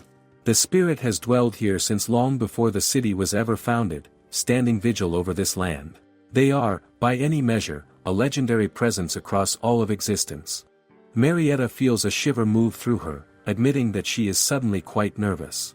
Grija tells her there is no need to be overly anxious, reminding her that the squirrels had said as much themselves. Marietta recalls their words and quietly agrees. She sets out shortly after, making her way through the forest with Grija at her side. As she walks, she glances around, remarking that she may be imagining things, but the forest feels even more vibrant and alive than before. Grija explains that it is the influence of her magic, the flora has been steadily flourishing under its effect. Marietta looks around with a gentle smile, saying she is glad the forest is thriving. Grija agrees, expressing the same. Just then, a soft petal drifts down and comes to rest upon Marietta's hair. She pauses, puzzled, when a voice reaches her, delicate and layered, offering its gratitude for her aid and marveling at how beautifully the foliage has recovered. Marietta flushes, glancing at Grija and asking quietly who that was. Grija explains that it is the forest itself giving its thanks, and suggests Marietta try answering. Marietta reaches out and gently catches a few of the drifting blossoms in her palm, smiling as she tells them they are all very welcome. Not long after, she and Grija arrive before the world tree. Marietta goes still, gazing up at it in pure awe. She whispers that it is magnificent, that even standing in its presence she can feel the weight of its divine essence radiating outward. She steps forward and offers her name in a quiet introduction. A moment passes, and then the tree begins to shimmer, a soft, luminous glow rising from deep within its bark. Marietta grows curious, wondering whether the spirit is emerging, though their appearance remains a complete mystery to her. They could manifest as a graceful woman, or perhaps a towering figure shrouded in mist. No living soul has ever laid eyes on them, so perhaps they take the form of an animal, or simply a radiant cluster of light. Some accounts even suggest they possess no form or voice at all, that one merely feels their presence like a shift in the air. She finds herself genuinely wondering what this great spirit truly looks like. A powerful surge of ethereal energy sweeps through the air around her, and then a voice calls out to Marietta brightly, declaring that she has finally arrived and offering a cheerful greeting. Marietta looks down. The spirit is small, no larger than a young carrot, round-faced and luminous. The spirit introduces herself as Melv, guardian of the world tree. Marietta stares, astonished, and asks in a hushed voice whether she is truly the spirit sovereign of this forest. Melv confirms it without missing a beat, beginning to circle Marietta with a lively, curious energy. Marietta asks again in disbelief and Melv laughs, telling her she heard correctly. She then comes to a stop directly before Marietta, tilting her head up to peer at her face. Marietta blinks, uncertain, when Melv breaks into a warm smile and tells her it is a genuine pleasure to make her acquaintance. Marietta lowers herself to Melv's level and takes her tiny hand in both of hers, telling her sincerely that the pleasure is entirely her own. Melv then looks up at her and declares that from this point forward, if Marietta ever finds herself in a difficult situation, she has her full support, she can count on it without question. Before Marietta can fully absorb those words, a sudden wave of radiant energy ripples outward, and when she opens her eyes, Melv is gone. Grija's voice rings out immediately behind her, exclaiming that Marietta has just formed a pact with the Great Spirit. Marietta turns, bewildered, asking what she means. Grija urges her frantically to look at her hand. Marietta raises it slowly and examines it, asking what exactly she is looking at and wondering aloud when any pact had been made. Grija tells her it must have occurred the moment they clasped hands. Marietta stares, asking whether something as simple as a handshake had sealed a pact between them. Grija tells her there is no doubt about it. Marietta murmurs quietly that she supposes that must be so. Grija goes on to explain that ordinarily some form of tribute or exchange is required to forge a pact with a fairy or spirit, yet the inscription on the back of Marietta's hand reads that Melv will answer her summons freely and without condition. Marietta asks why that would be. Grija admits she cannot begin to fathom the reasoning of a great spirit, suggesting that perhaps Marietta might find out if they meet again. Marietta looks at her hand once more, still struggling to believe that she has truly formed a pact with a great spirit. When they arrive home, they both stop short. A gathering of forest creatures stands outside her cottage, each bearing something in their arms. One of the deer, with a small rabbit nestled atop his head, steps forward towards Melv. It announces that he wished to present the witch with a fine basket he had woven himself. The forest fairy relays his thanks warmly. Grija steps forward and asks what everyone is doing here, when Melv's bright voice pipes up from among them, welcoming them home and explaining cheerfully that everyone had come to bring gifts for Marietta. Marietta reaches out and accepts the basket, visibly touched. Grija sighs and tells Melv she cannot believe she managed to arrive before them.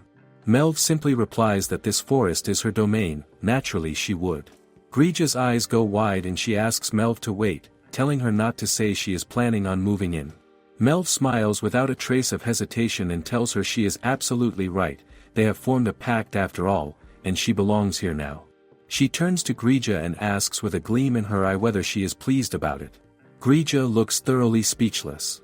Marietta's eyes light up entirely and she says that she is, truly, deeply happy to have even more cherished companions around her.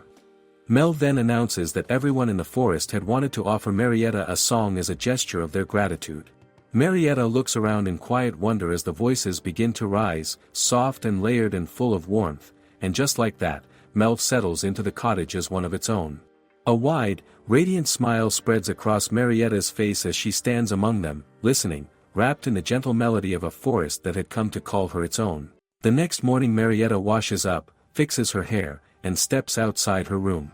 She stops when she spots Melv hanging off the rooftop, branches draped over the edge, fast asleep. Marietta stares at her in quiet admiration. Then Melv's eyes open and she slides her branches free, drops lightly to the ground, and looks up at her. Marietta nearly topples over in surprise and tells her she really outdid herself with that one. They exchange good mornings and Marietta heads toward the kitchen, asking if Melv would like to join her for breakfast. She gathers everything she needs: flour, baking powder, sugar, salt, eggs, milk, butter, and water, and weighs each ingredient carefully using her magic before combining them in a large bowl.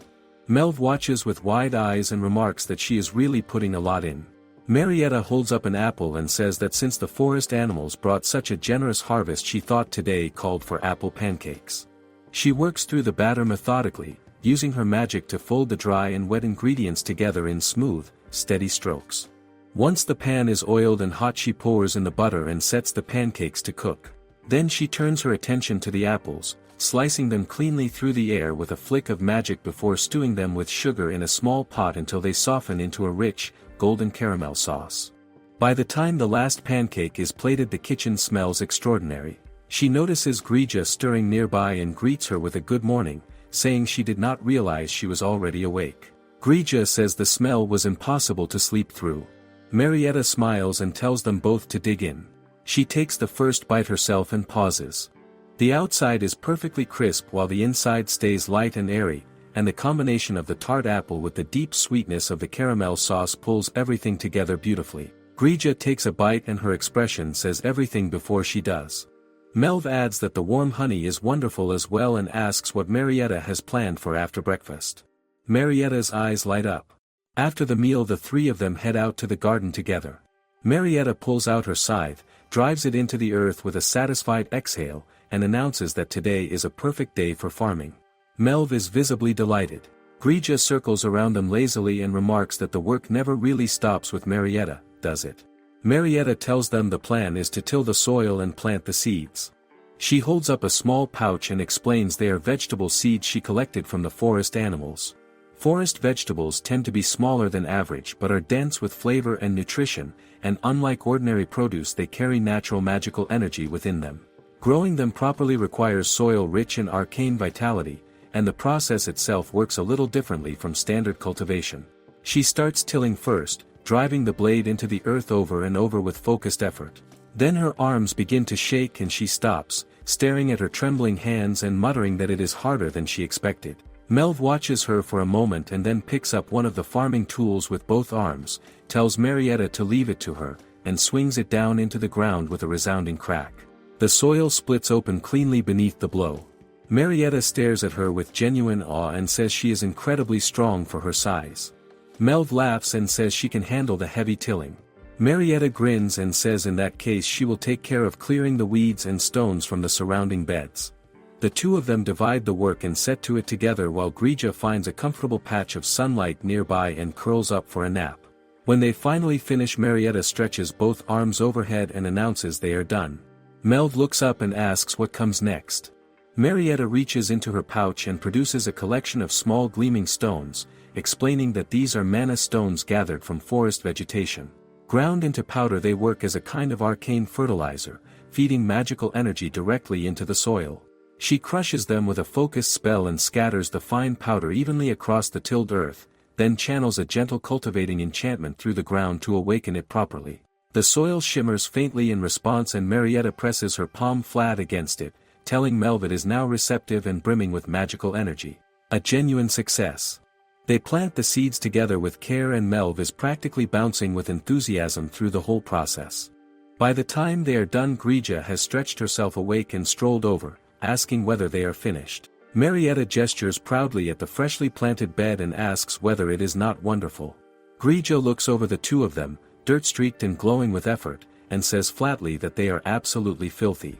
Then she adds that she supposes that is proof of hard work. The three of them laugh and Marietta and Melv use a quick cleansing spell to tidy themselves up. Marietta points out that if everything grows well they should have crops ready to harvest in about a month. Both creatures look forward to that, and then Marietta's stomach growls loudly. She laughs and says she is a little hungry.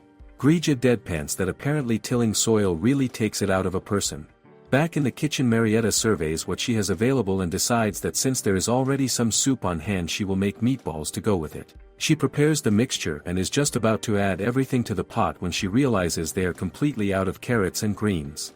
She looks around in mild dismay. Melv asks if they absolutely need them. Marietta says they are not strictly essential, but the crunchiness and texture they add make a real difference and it simply will not be as satisfying without them. Melv thinks it over for a moment and then tells her to leave it to her. Marietta looks at her curiously. A short while later, thanks to Melv's contribution, Marietta has exactly what she needs and the meatball soup comes together beautifully. She sets it on the table and tells them to enjoy it. Grija takes a careful first bite and goes still. She says it is incredibly delicious, the broth is deeply flavorful, and the texture of the meatballs is especially remarkable. Marietta chews thoughtfully and says she supposes those leaves really were essential. Grija freezes mid-bite. She slowly sets down her spoon and turns to Melv with a look of dawning horror, asking what exactly went into those meatballs. Melv, calmly wiping her face, tells her they used one of her leaves. Grija stares. She looks at Melv's head and notices that one of her leaves is indeed missing. Marietta explains that she needed something to add that particular crunch and Melv offered one of her own. Melv turns to Grija with genuine curiosity and asks whether it was not tasty, pointing out that her leaves are full of magical energy and probably gave them a nice boost. Grija cannot quite bring herself to deny that it was delicious, but asks with visible concern whether Melv is really alright with that. Melv waves her off and says a new one will grow back by tomorrow and they are welcome to her leaves whenever they need them. Grija still looks a little uneasy about the whole arrangement. Marietta smiles and says once the garden starts producing properly there will be no need to resort to anything like that. She says she is genuinely looking forward to growing a whole variety of vegetables. Both Melv and Grija say they are looking forward to it too, and the warmth of the moment settles comfortably around the table. By the time evening falls, a soft rain has begun to drift down over the garden, pattering gently across the freshly planted crop beds. The rain hasn't stopped for 5 days straight and Marietta stands at her window watching droplets trace lines down the glass. She admits she normally loves the mood of a rainy day, but after this long even she is starting to wear thin. Her cat Grija is genuinely caught off guard. She scoffs and says she can't believe that even Marietta could get tired of something, the girl with the relentlessly sunny attitude who'd probably call a week of non-stop rain awesome, even though she has hit her limit. Marietta snaps back immediately and tells Grija she isn't that ditzy. Grija concedes barely and mutters an apology.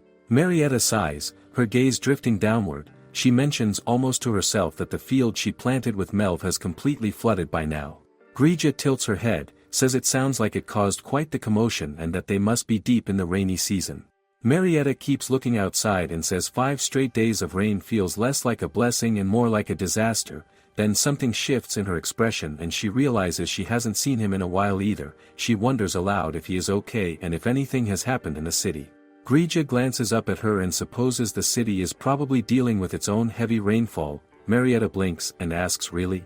Grija explains that the city goes through a period of heavy downpour every year and that for them right now it is something close to a crisis.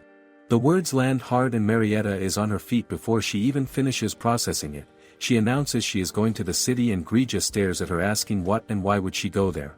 Marietta explains quickly that if the town's farmland is flooding she might be able to help limit the worst of the damage. She knows firsthand how grueling it is to tend a field and she can't just sit here. Grija tells her to wait and reminds Marietta with sharp urgency that entering the city is dangerous. She asks what happens if someone recognizes her and what happens if they find out she is the Wicked Witch. Marietta looks at her cat then looks away with a frustrated exhale and says she can't stand the thought of watching crops that people worked so hard to grow get washed away. She just wants to help. Grija pushes back harder and asks even if she wanted to go, how would she even get there through rain like this? That question hangs in the air for just a moment before Melv drops straight down from the roof and lands cleanly on the ground in front of them. She tells them to leave the transportation to her and that her magic can take Marietta right to the town. Marietta's eyes go wide and she grabs Melv's hands asking if she is serious and begging her to take her there. Melv agrees without hesitation. But before anyone can move Grija's patience snaps and she jumps down planting herself firmly, demanding to know if Marietta is actually serious about this and if she is really going through with it. Marietta says yes and that she wants to do everything she can for the people in that town. Grija turns away and her voice goes flat telling Marietta to do whatever she wants then. Marietta watches her go quiet and realizes she is not just frustrated but worried. Marietta sets down her dowel, channels her magic to make her clothes waterproof, then turns to Melv and says let's go. Melv pauses and glances back toward where Grija sulked off asking if Grija isn't coming with them. Marietta's expression softens and she says she will apologize to her when they get back because she knows Grija is only acting this way because she cares. Melv nods and asks if they are ready to head out. Marietta stops her again and apologizes saying she wants to bring food, a fire magic stone, and some warmth supplies and asks if Melv can carry those too. Melv thinks it over and shakes her head saying it is too heavy. Marietta is mid-thought trying to figure out a solution when the sound of light footsteps interrupts her and Grija walks back and dragging a bag, dropping it at Marietta's feet without a word. Marietta picks it up and the moment she holds it her eyes go wide because it is a magic bag with limitless capacity and she could fit nearly anything inside it. Even Melv looks surprised. Melv tries to say something to Grija but Grija cuts her off with a dismissive wave and before anyone can thank her properly Grija wraps her paw against the floor and a magic staff slides upward from beneath the surface rising cleanly into the air. Marietta reaches out and takes hold of it and the moment her fingers wrap around it magic surges through her body, warm and steady and powerful. It feels like it was made for her and like it belongs in her hand. She tells Grija it is incredible. Grija scoffs and explains that the staff and the bag and everything belong to the witch who once lived here and that since that witch is gone she supposes there is no issue with Marietta using them, probably more useful than a ladle she adds dryly. Marietta drops to her knees and thanks her from the heart. Grija still won't look at her and mutters that she just happened to come across the things by chance, then quietly almost under her breath she asks Marietta how long she plans to keep doing this, running out into the cold and the rain for the sake of total strangers. She is going to catch a cold. It is freezing, it is pouring, honestly she is such a... But she doesn't finish the sentence because Marietta sweeps her up into her arms. She tells Grija she will be back before she knows it then presses her forehead gently against Grija's in a quiet tender gesture and tells her this place is their home and asks her to take good care of it while she is gone. Grija goes still and her voice comes out small saying okay she understands. Marietta sets her down, gives her one last look, and heads for the door.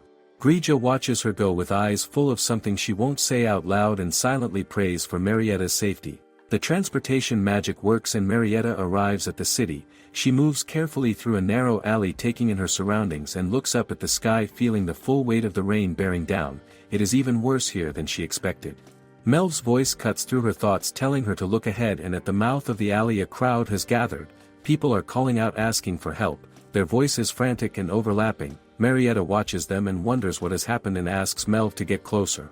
They push forward and then Marietta sees her, a woman on the ground with her face twisted in pain grinding her teeth against something she can barely hold in. Melv says quietly that someone is in trouble.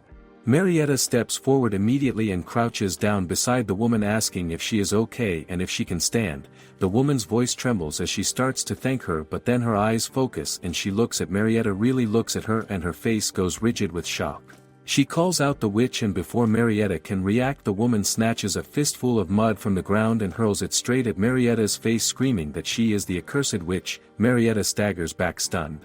The woman keeps going, her voice breaking apart with grief and fury.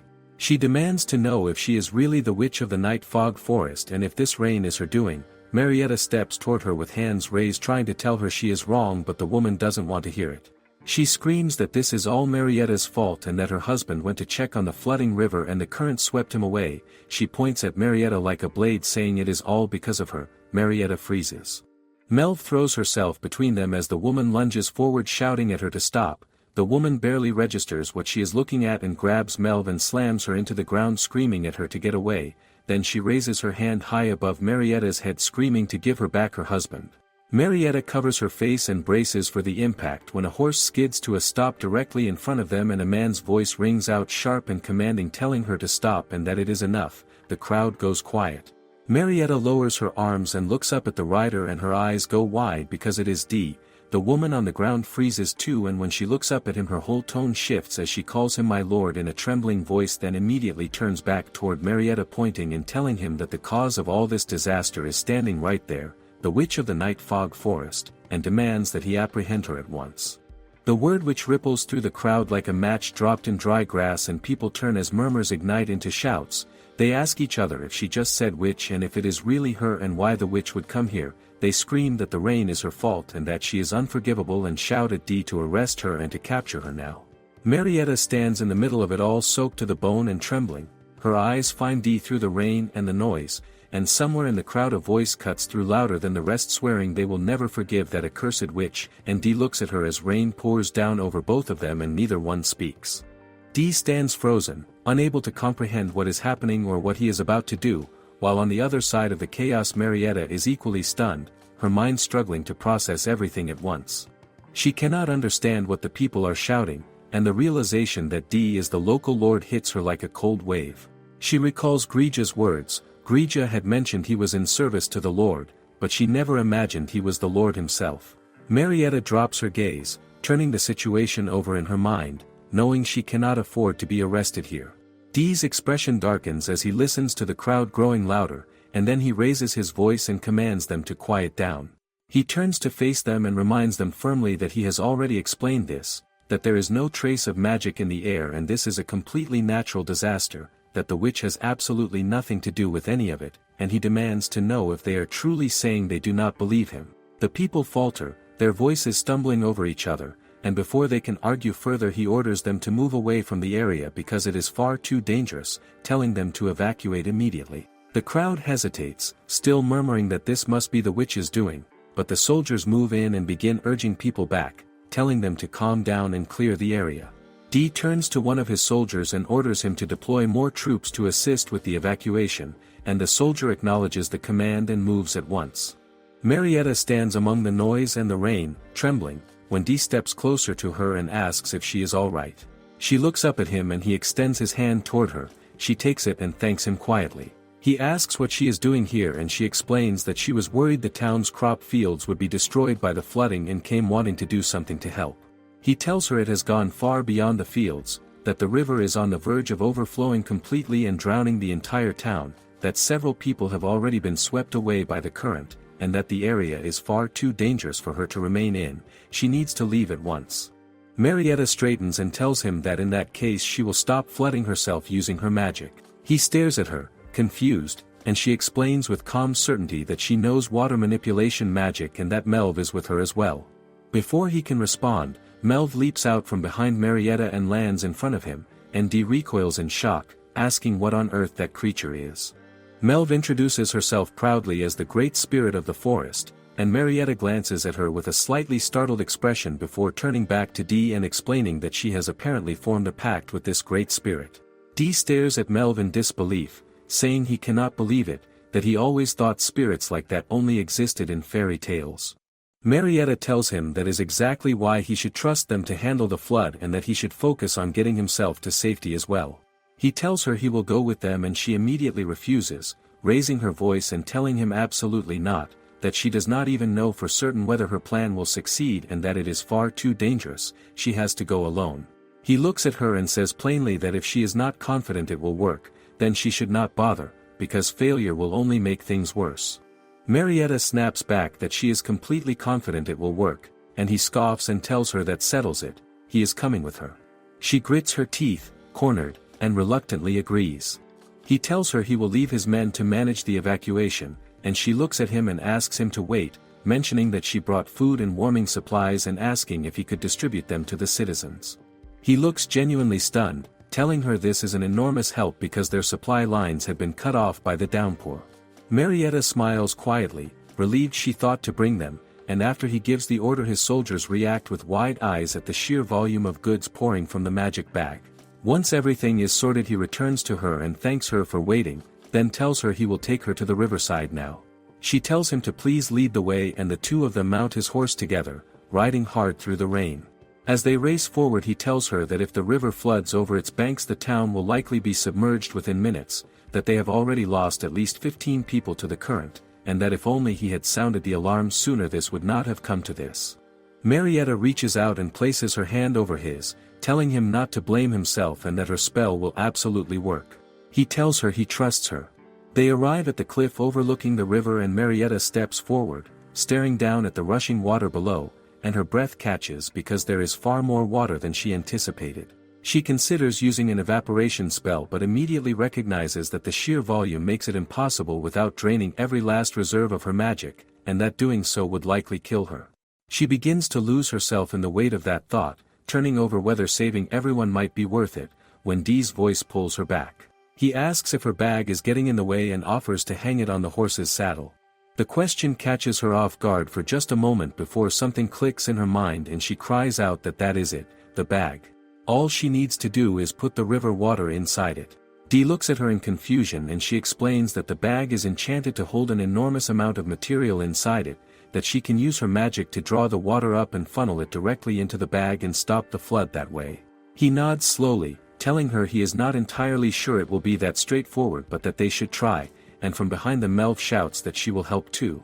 Something shifts in Marietta's expression, a quiet warmth, and she thanks Dee.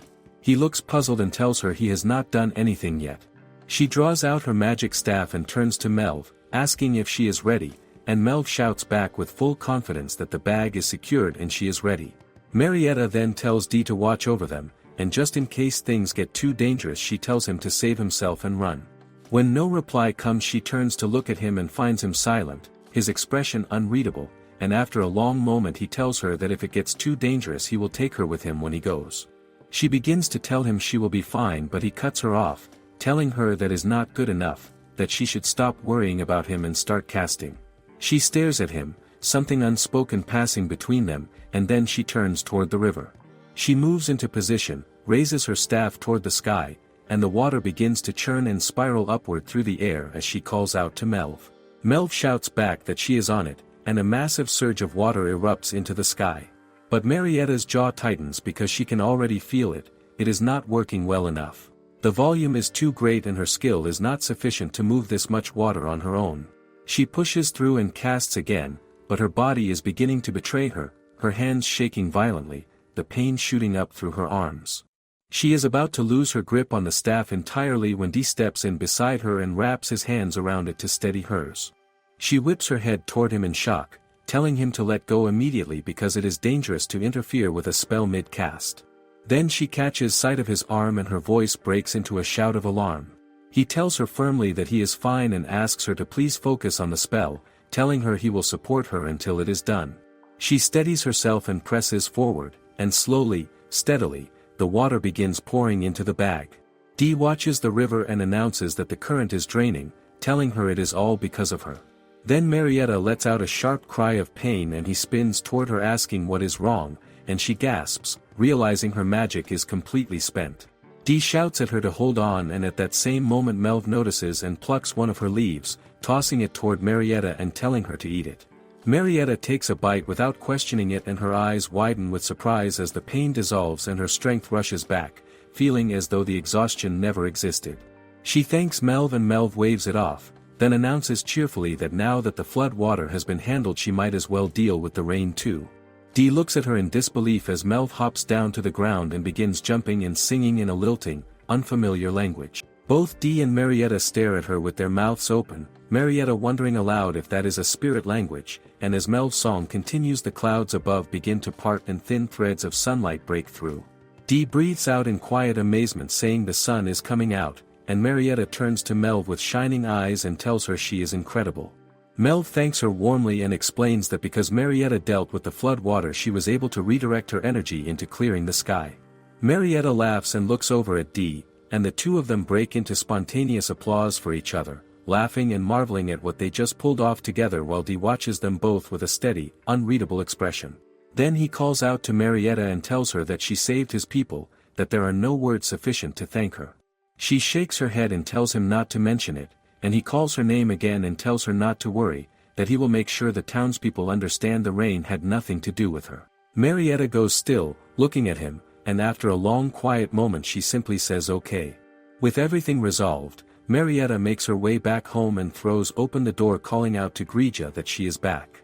Grija practically launches herself forward and wraps around her, and Marietta apologizes for making her worry. Grija huffs and insists she was not worried at all, not even a little. Then Melv calls out to both of them and tells them to look at the sky, and there stretching across the clearing heavens is a rainbow. Marietta's face lights up and she gazes at it, whispering that it is so beautiful, and for a moment everything feels still and soft and safe. But then the images creep back in, the accusations, the screaming crowd, the voices swearing they would never forgive the witch, and the joy in her expression dims just slightly. She thinks quietly to herself that it was the first time she had ever come face to face with the hatred people carried toward the witch, and it had been more terrifying than she ever imagined. 1 month after the flood, the city repairs are finally complete. Dee stands before the townspeople and attempts to explain that Marietta was the one who stopped the flooding and saved them all. But the crowd refuses to hear a single word of it. They shout back that she was responsible for everything, that no one should be deceived, that she had cast a spell blotting out the sun over their land and nothing would ever change that. One by one they scream at her to get out of their town. Dee raises his voice and demands they calm down. When one of them hurls a stone toward Marietta he steps in front of her without a moment's hesitation, deflecting it cleanly with his sword. The soldiers erupt in fury, demanding to know who threw it. But the crowd is not quiet. They keep screaming for Marietta to leave, and Dee reads the situation clearly. He turns to her and asks her to please step away. As he guides her out, Marietta glances back at the crowd and catches the words of one citizen muttering that their lord appears to be siding with the witch. She understands then just how dangerous her presence has become for him. Dee brings her to his home and sets tea in front of her, asking if it is enough or whether she would like something else. She tells him it is fine. Then he apologizes, sighing deeply. He admits he never imagined it would turn out like this and struggles to understand how this is possible when she is the very one who saved them all. Marietta looks at him and asks if he remembers what she requested the first time they met. He hesitates, and she reminds him gently. Something about determining whether she was an evil witch or not. She asks with a quiet smile whether she can assume he has made his judgment. She says of course, because she means the city no harm, and she thanks him sincerely. But then her expression dims. She tells him honestly that she believes it will be extremely difficult for all the citizens to ever truly accept that. She admits that she had been overjoyed when this body granted her freedom and the ability to use magic. Bearing the witch's crimes had felt like the obvious thing to do. She believed that if she showed them her sincerity they would forgive her someday. But she had been far too naive. The crimes tied to the witch's name will not simply disappear. The hearts of those who were hurt will never be completely whole again. Dee calls out to her softly but she continues. She tells him she has no choice but to carry that weight because that is simply the reality. The memory of the crowd blaming him for standing beside her surfaces in her mind and she closes her eyes. Then she rises to her feet and holds out an envelope. She tells him she has something for him. He asks what it is and she explains that it is a magic letter. Anything written on it will appear beside her in an instant. She tells him to use it if he or the townspeople ever find themselves in another crisis because she will come running without hesitation. He thanks her. She turns toward the door with a small smile and tells him she believes it would be best for both of them if this were the last time they met in person. He stares at her in confusion and asks what she means. Before he can say another word she turns away, releases her magic in a quiet farewell, and vanishes. He is left calling her name into an empty room. Marietta lands softly in her garden. Grija looks up and welcomes her back, asking how far the city is. Then Marietta drops to the ground. Grija rushes to her in alarm, asking what happened and whether someone was cruel to her. Marietta tells her she is fine. Grija insists she does not look fine at all. Marietta thinks to herself that she will never see Dee again. From now on she will live more quietly than before. If the citizens see their lord being warm toward a hated witch they will surely turn against him. She is certain the decision not to meet again is the right one. And yet her eyes grow wet. She cannot understand why her chest aches so deeply when she knows the choice is right. Days pass. Both Grija and Melv watch Marietta from a distance, wondering quietly to each other why she keeps drifting off like this. It has been nearly a month of the same thing. No matter how often they ask, she simply says she is fine. Grija approaches her one afternoon and asks what she is doing. Marietta says she is pulling weeds because there are so many of them.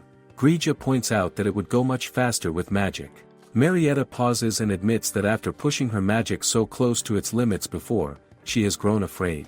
She worries that one day she could run out entirely and lose the ability to cast spells altogether. She tells them that while that day may or may not come, she wants to learn how to live using her own abilities without leaning too heavily on magic, even if she still relies on it quite a lot right now.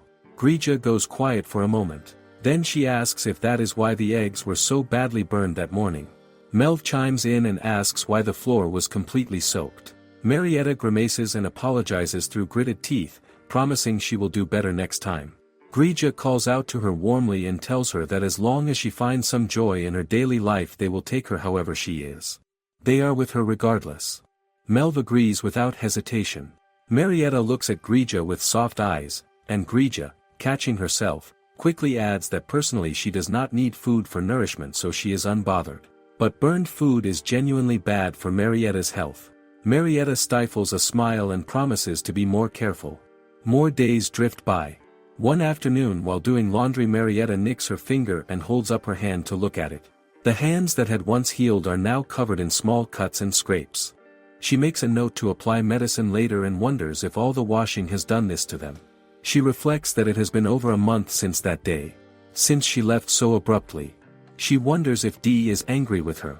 Ever since she stopped relying on magic for cooking and cleaning, the work has been harder and more time-consuming than she ever expected. She makes mistakes constantly and the house often ends up in a worse state than before. But when she is buried in the struggle of it all the pain becomes easier to carry. It is only when memories of Dee surface unexpectedly that the ache returns in full. She buries her face in the laundry. Even though she was the one who said they should not meet again, something that feels terribly like loneliness has taken root in her chest. She wonders what this feeling is when suddenly a voice calls out to her. She looks up. Her breath catches. Standing there is Dee. He tells her it has been a while. She rushes toward him asking if it is really him. He says yes. She steps closer with wide eyes and asks why he is here. Whether something has happened to the town. Why did he not use the magic letter? He tells her to slow down and assures her the town is fine. She exhales and asks them why he has come. He tells her simply that he came to see her. Warmth rises quietly in his expression. She stares at him, confused, and asks what he means by that. He tells her he is glad to see she is doing well since that day. That he has thought a great deal about why she left. He explains that over the past month and a half he arranged several meetings with the townspeople to set the record straight on her behalf. But no matter how much he explained, he could not change the minds of those already convinced she is evil. She tells him she understands and apologizes that she could not be of more help. He tells her firmly not to apologize. That she has already done more than enough. Then his gaze drops to her hands. He takes them gently and asks what happened. They were not like this before. Her cheeks flush. She admits with an embarrassed laugh that she has been trying to manage everything without magic and that she is not very good at it. She calls herself pathetic. He tells her he does not think that at all. That if he were the one living alone he is certain he would be in an even sorrier state. The image of Dee fumbling helplessly through chores surfaces in her mind so vividly that she laughs before she can stop herself. He watches her and sighs with quiet relief. He tells her he has finally managed to see her smile. Her heartbeat quickens without warning. She invites him inside and he thanks her. Once they are in, she smiles and introduces her companions. Grija and Melv, the friends she lives with. Melv immediately lights up and leaps toward him, declaring how wonderful it is to see him again. Dee tells her warmly that it has been some time. Then Melv bounds toward Grija and announces that it is lovely to meet her. Grija turns away with a huff and says likewise. Dee watches Grija with an amused look and remarks that she is very spirited. Grija promptly announces she will leave Marietta to entertain him and disappears, calling back that there are only some burned cookies anyway. Marietta shouts after her that some of them turned out perfectly fine. Dee tells her it is alright and that he would not mind burned ones either. Marietta tells him she absolutely could not serve those to a guest. When the visit draws to a close, Dee steps outside and apologizes for dropping in so suddenly. Then he looks at her and asks whether it would be a bother if he kept coming by. Marietta thinks of the words she had once said. That it would be best if they never met again. And yet something rises in her chest faster than reason. She bursts out that it would not be a bother at all. That she was so glad he came and that they had talked so much. He smiles and tells her he is very glad to hear it. That he will come again. She watches him leave. Grija sidles up beside her and asks whether the Lord has gone. Marietta turns to her and asks what she should do. Grija asks about what. Marietta presses her fist gently to her chest as her heart pounds and the truth settles over her all at once. She has fallen in love with him. Her face goes completely red. Marietta rushes inside her home and the moment the door closes behind her, she buries her face in her hands, turning to Grija with a desperate question of what she should do. Grija tilts her head and asks what's wrong, but before Marietta can even form an answer, she stops herself, staring at Grija as a single overwhelming thought takes over her mind, whether this is really love. Grija considers it calmly and tells her that if she thinks it's love, doesn't that make it love? Marietta lets out a frustrated cough and collapses onto the sofa, hiding her face, and Grija watches her with quiet concern before asking if she's okay.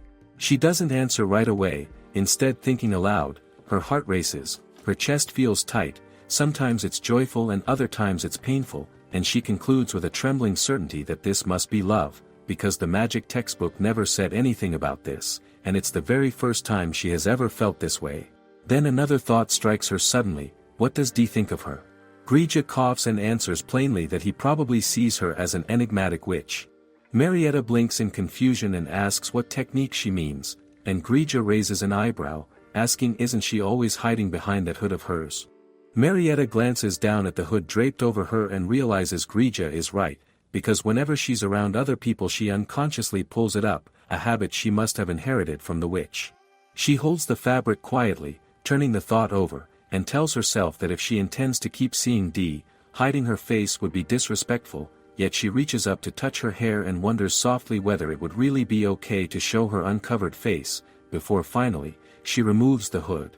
Later she steps out of her gown and into the bathroom, standing before the mirror and studying her reflection carefully, noticing that the witch's previous body and her own look nearly identical except for the scar on her forehead, and it's clear the witch was bothered by it too. She would also rather not show it off, especially to Dee, and the thought crosses her mind that if he were to see something like that, she would at least want to cover it with some makeup. She realizes then that until now she has been so completely focused on the town and everyone around her that she hasn't given herself any time for self-care at all, but she knows she can create cosmetics using magic, and the moment that thought lands, her eyes light up with excitement. The excitement barely lasts a second before she catches herself, pressing her hands to her flushing cheeks, wondering with disbelief whether wanting to look pretty for someone she likes is really what love does to her. A deep blush spreads across her face and she sighs in pure exasperation, deciding that this is so embarrassing. On the other side of the door, Grija watches the morning quietly, and whatever happens inside that bathroom, it's clear that she comes out the other side in completely high spirits, leaving both her companions quietly delighted. She emerges with a list in hand and heads into the forest with Grija at her side, reading through the ingredients aloud: cerisite, white clay, pearl powder, natural pigment, zincite, and silver. Grija glances at the list and remarks that it's quite a lot, questioning whether she'll really be able to find all of it, and she answers confidently that she cast a dowsing spell earlier and it pointed to the forest, explaining that it's a very useful magic for finding people or objects. Grija understands then, that's why they're out so early in the morning, while back at the house Melv is still fast asleep. She glances back and says it's fine, Melv can sleep in, and Grija smiles, mentioning she's simply enjoying a pleasant morning stroll. They haven't gone far before the squirrel's siblings spot them and call out a cheerful good morning, and she returns the greeting warmly as they tilt their heads with curiosity, asking why she's in the forest so early and whether she's going for a walk. She explains that she came to gather materials to make cosmetic wands and that her spell pointed her here, and the squirrel's eyes go wide with surprise, asking if she means sericite, because there's a crag nearby with plenty of it and they use it to make the white paint for their houses. She looks at them with quiet appreciation, realizing that's where that lovely white color comes from, and the squirrels beam with pride before immediately offering to help. They bound over to the rocky crag and begin gnawing at it with their teeth, and she watches them in pure amazement, with even Grija surprised, remarking that it truly is as simple as biting right through it. The squirrels pull out a small piece and ask if it's enough, and she thanks them warmly, places it carefully into her bucket, and says her goodbyes before moving forward with the next ingredient on her list, silver, which her spell suggests should be somewhere nearby. As they walk deeper into the forest, a pair of deer notices her and calls out to the Witch of the Morning Mist, and she greets them with a warm smile as both deer bow their heads and thank her for the help she offered them not long ago. Grija glances over curiously and asks if she knows them, and she confirms that she does, explaining that the younger one had been injured and she gave them medical treatment. The deer expresses their gratitude sincerely, saying she truly saved them, and when they overhear that she's searching for silver, they immediately offer to lead her to it. Her face brightens as she follows them, and when she finally lays eyes on what they've found, she can't hold back the pure wonder in her voice, a breathless wow escaping her lips. 3 days later she returns home and stretches both arms above her head with a triumphant shout, declaring that after 3 whole days she finally has everything she needs, all of it gathered with the help of the forest animals, and she says with deep sincerity that she is so grateful. Grija watches her and smiles, saying it's because she is always helping everyone that they were glad to return the favor. She sets her gaze on the collected ingredients and tells herself that the next step is to blend everything together, then casts a spell weaving all the separate elements into one, and when it's done her eyes brighten as she holds the result. Makeup made entirely from natural forest ingredients with every toxin removed through magic, completely safe to apply. She stands before the mirror, picks up one of the cosmetics, and with a careful touch of magic she begins to work, and when she finishes, she stares at her own reflection in stunned silence before shouting for Grija to come and look. Grija hurries over, startled, and she reaches up with a trembling hand to sweep her bangs away from her forehead, shouting that it's gone, the scar is completely hidden. Grija leans in and confirms it with quiet amazement, saying she truly did a fine job, and she chuckles with disbelief, remarking that magic is really something and that her skin looks so radiant and nourished, like she's returned to being a princess. Grija says warmly that she's happy for her, and then she starts crying, saying through her tears that it's all thanks to the support of everyone in the forest. Grija watches her with fond exasperation and tells her to stop because she'll ruin her makeup, wondering aloud how they could possibly repay them all. At that exact moment Melv appears in the doorway holding a bundle of carrots, telling her to leave it to her, and she announces that the seeds they planted earlier have grown well and given a bountiful harvest, so they should invite everyone to a harvest festival and feast together. She stares at her for just a moment before clapping her hands together in pure delight, telling her it's a great idea and calling her an absolute genius, and Melv looks at her with quiet warmth and says that she seems very happy today. Then Grija speaks up and calls out to her, asking simply whether she's going to invite Dee as well. She spins around in shock and asks if Grija means Dee, and Grija replies calmly, who else would she mean? She asks nervously why she's bringing him up so suddenly, and Grija reminds her plainly that she likes him, doesn't she, so she should just invite him. Her blush returns immediately and she starts to make excuses, saying he's probably very busy and she doesn't want to trouble him, but Grija cuts her off with a patient sigh and asks what harm there is in asking. Her voice drops quietly and she admits that she'd be really sad if he said no, and Grija calls her quite the headache before telling her with firm fondness to just invite him already. Her heartbeat surges and she sits down, writes out a letter with shaking hands, burns it to send it off with magic, then jumps to her feet and shouts that she sent it. Grija tells her she did well but adds that since he's quite busy it may take some time for him to reply, yet even as those words leave her mouth the sky outside begins to glow. Both of them freeze and stare, with Grija murmuring that it was fast, and she opens the letter with trembling hands as Grija leans in eagerly asking what it says. Her voice shakes as she reads it, and she announces that he is coming. Grija declares it wonderful news and her face breaks into a full radiant smile as she laughs. She looks down at her hands still clutching the letter and notices them, letting out a shout that she needs to get herself ready before dashing for the door to gather ingredients and make soap. Her companions watch her go with warmth spreading between them both, seeing just how happy she truly looks, and for her, the feeling is simple and certain, because the next time she sees D, she wants to show him her most beautiful self. After preparing everything, Marietta surveys the table with quiet satisfaction, noting that the dishes on the left are for the animals and the ones on the right are for D, and with everything finally in place, a bright smile spreads across her face. Grija steps into the kitchen just then and asks her plainly whether she can really call everything ready, and Marietta turns with excitement, pointing out that they have a ton of food and she's plated it all beautifully. Grija looks at her and says she isn't talking about the food, asking whether Marietta is going to get herself ready too. Marietta sparkles up and says that's done as well, but Grija studies her and says she looks exactly the same as usual. Without a word Marietta reaches up and removes her hood, telling Grija to look properly because she put her hair up extra special today, then sweeps her bangs back from her forehead and says she's covered the scar with makeup too, adding with a glowing smile that she's feeling absolutely great. Grija admits she hadn't noticed any of it because Marietta had it all hidden under the hood, then asks whether she isn't going to change her clothes either, and Marietta answers that she doesn't have anything else to wear. Grija sighs and says that if that's the case, Marietta should at least keep the hood down.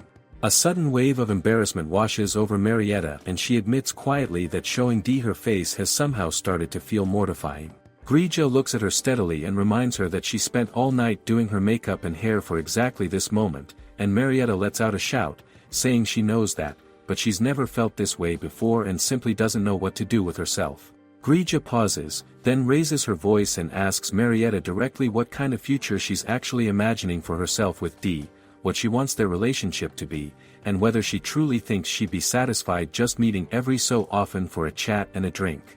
Marietta brightens immediately and says yes, that just being able to see him is more than enough to make her happy. Grija sighs and asks whether Marietta is saying she hasn't thought at all about letting things progress, and the question sends a visible jolt of panic through her. Marietta fumbles through her thoughts and then sighs, admitting that when it comes to social standing, she doesn't think it would really be acceptable, and that she's not even sure she's allowed to be seen with D in public. Grija asks what Marietta means by that, and Marietta explains that in the world of nobility, status is everything, not just in marriage but in friendship and acquaintance as well, because one must be of the same pedigree, it's the iron law of high society, and someone of D's standing simply should not be mixing with someone like her.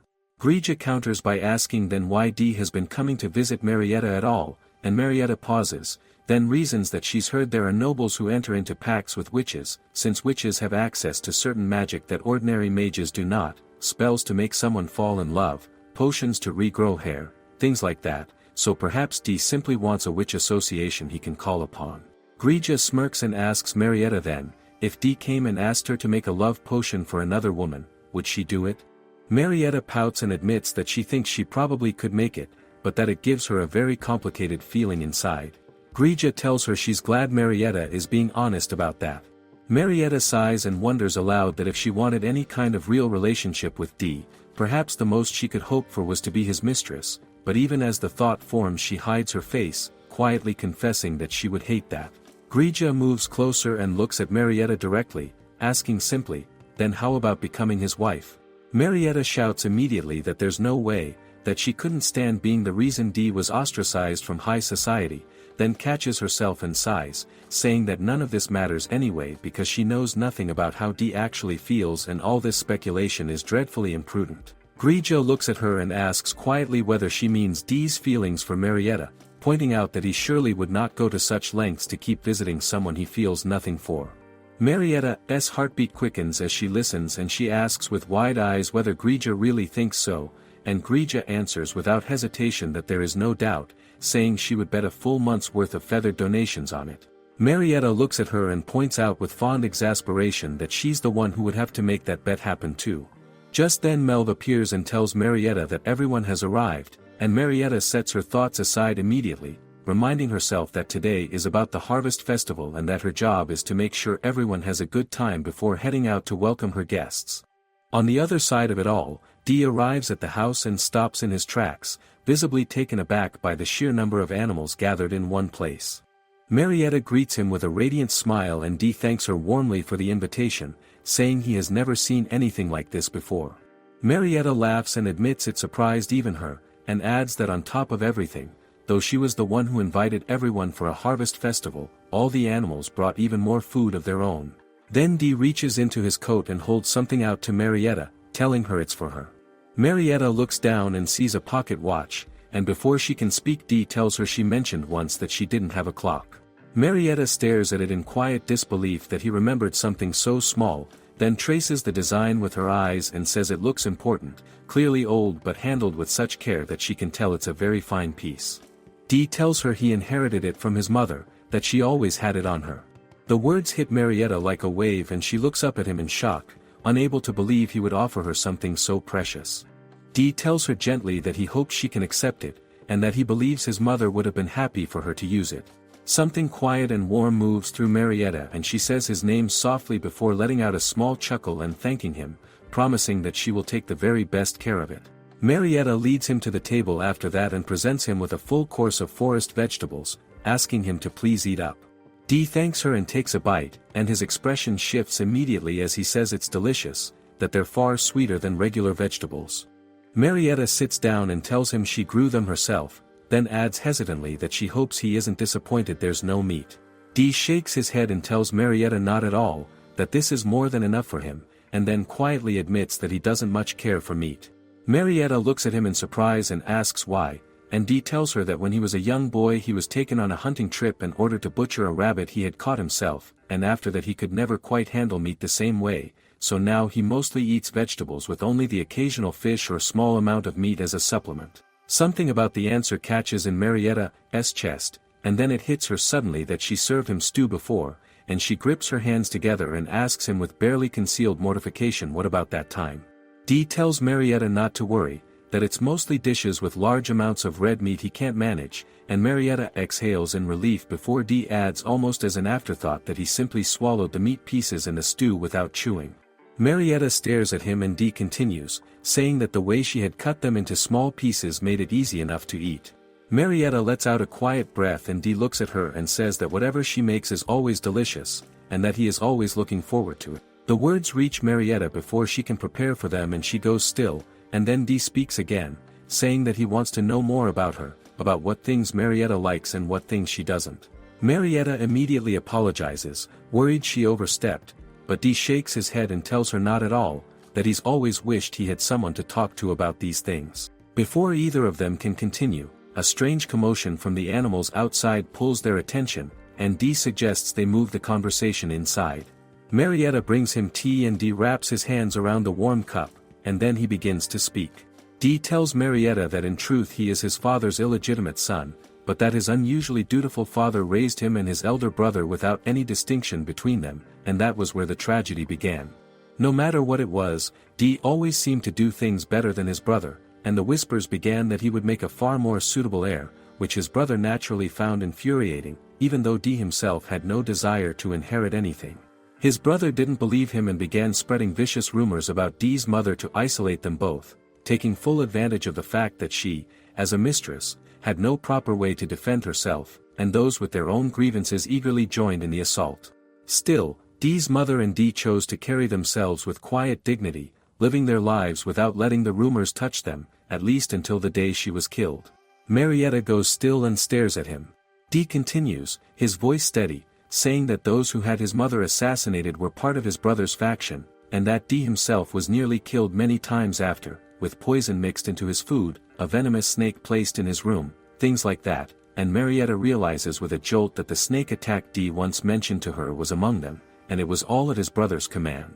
Dee tells Marietta that he felt it would be best to leave home and had intended to run away, but his father discovered the plan, and in order to keep him close, granted Dee the title of lord over this land and the rank of knight.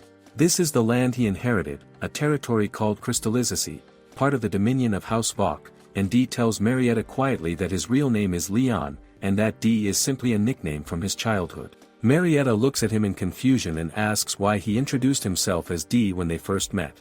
D explains that when he came to this land, it had been thrown into chaos by the Witch of the Night Forest, and that as its lord he should have had her killed as quickly as possible, but every knight who attempted to put an end to her magic was utterly defeated, and the witch had even appeared in his dreams threatening his life, so for his own safety he resolved to face her himself. On the day the sky finally cleared, D went into the forest alone and found that the usual magical barriers and traps had gone quiet, and he was able to reach the house without much difficulty, but what he found there was not at all what he expected. The person standing before him, one who could not tell the difference between a squirrel and a human, did not seem likely to be the same witch who had threatened to take his life, and so D decided he wanted to understand with his own eyes what kind of person Marietta truly was. After everything they had spent together since then, D became fully convinced that Marietta is not the wicked witch who surrounded this land in fog. Then D looks at her and asks his question directly, his voice quiet but unwavering, asking who Marietta really is, where she came from, and where the Witch of the Night Forest is now, and Marietta stares back at him, the weight of everything crashing down at once, completely and utterly stunned. Marietta is stunned into silence for a moment, but then a smirk slowly spreads across her face and she lets out a laugh, telling D that she is the Witch of the Night Forest and asking what he means. D shakes his head and tells her no, she is not. He still remembers clearly the voice and aura of the witch who threatened him in his dreams, and compared to that malicious presence, the impression Marietta gives off is completely different. From the very beginning something felt off to him. Her behavior and mannerisms are those of a noble lady, and he doesn't believe a witch would be trained in etiquette. She was born into a noble house, wasn't she, and he has no doubt in his mind that she was raised by a family who loved and treasured her. Marietta looks at him and slowly lowers her head, the words landing somewhere deep inside her. A loving family. It's true that before she came to Jovara as the Princess of Snow, she was showered with love by everyone around her, her father, her mother. She drifts into the memory, and just as she does, D calls out to her gently. He tells her he may not have gotten the clearest look, but in his dream the witch had a large burned scar on her forehead. He draws closer and kneels down before her, asking quietly whether she would allow him to have a look. Marietta freezes as D tells her that after all, she truly is the Witch of the Night Forest, isn't she? Just as his hand moves toward her forehead she flinches back and quickly says no. D immediately apologizes, telling her he asked for something untoward, but adds that if she isn't the witch, then who? Marietta tells him to please stand up, and just as she says it a sudden gust of wind sweeps through and pulls her hood clean off. She gasps and scrambles to grab it back, bewildered by where that wind came from. D reaches out and gently takes hold of her hand, his eyes steady on her face as he tells her he knew it.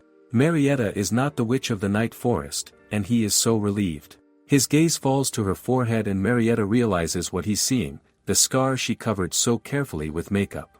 She tells him it's still there beneath the makeup, and that if he touches it he would be able to feel it. D tells her that may well be true, but even so, she is still not the Witch of the Night Forest. Then he pulls her into an embrace and tells her quietly that she is who she is, and that he doesn't believe otherwise, nor does he want her to be anyone but herself. The words reach somewhere inside Marietta that has never been touched before. Not once, not as a princess, not as a queen-to-be, had anyone ever simply told her it was fine to just be Marietta. Her eyes fill with tears and she presses her face into his embrace, whispering his name. After the festival winds down, life settles back into its quiet rhythm, and on one simple morning Marietta sits combing her hair, lost in thought. Grija calls out to her and asks whether the knight is officially courting her now. Marietta spins around and demands to know why Grija would think something like that. Grija asks whether she thinks D didn't notice the two of them wrapped up in each other's arms.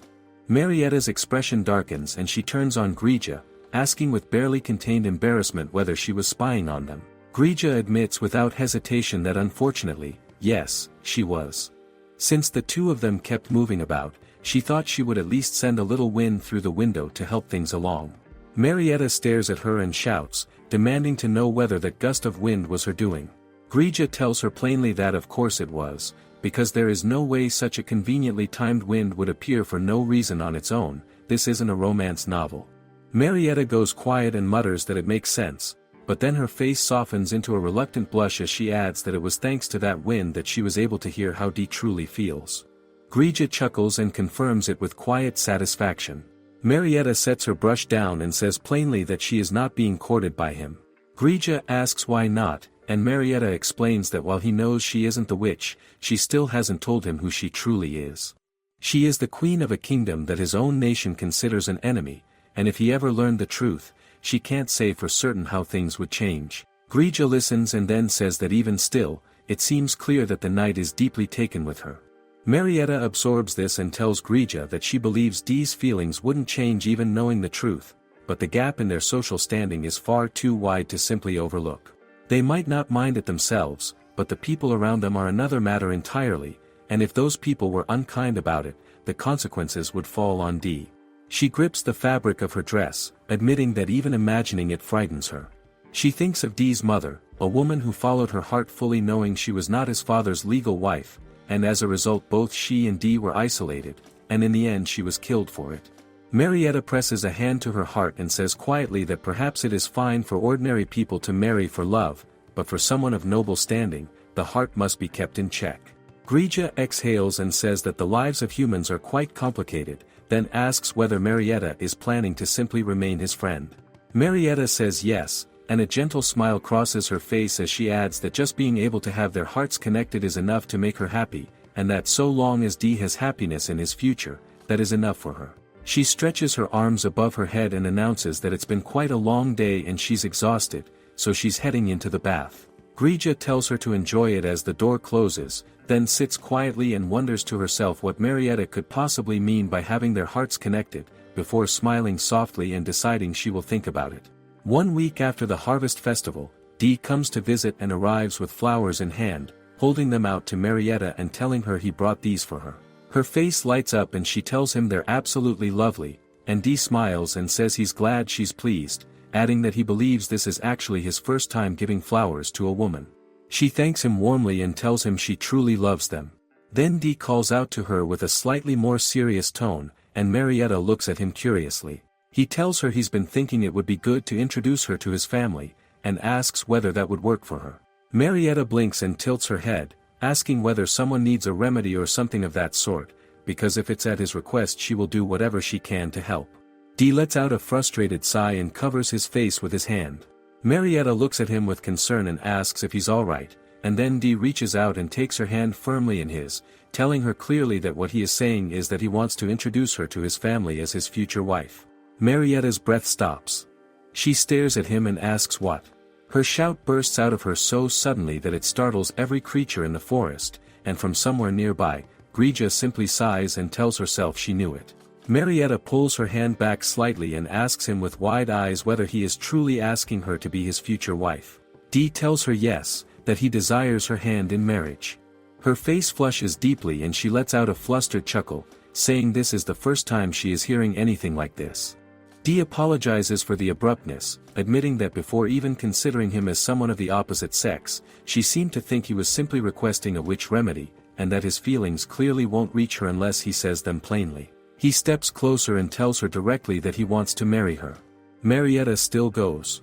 Dee continues, telling her that when she showed him her uncovered face and then they embraced, he felt in that moment that their feelings must have reached each other, and so he asks how she feels about him. Marietta's voice trembles as she tells him she is so happy to hear how he feels, truly she is, but he is a grand knight and noble lord while she is a witch dwelling alone in the forest, and the worlds they inhabit are simply too far apart.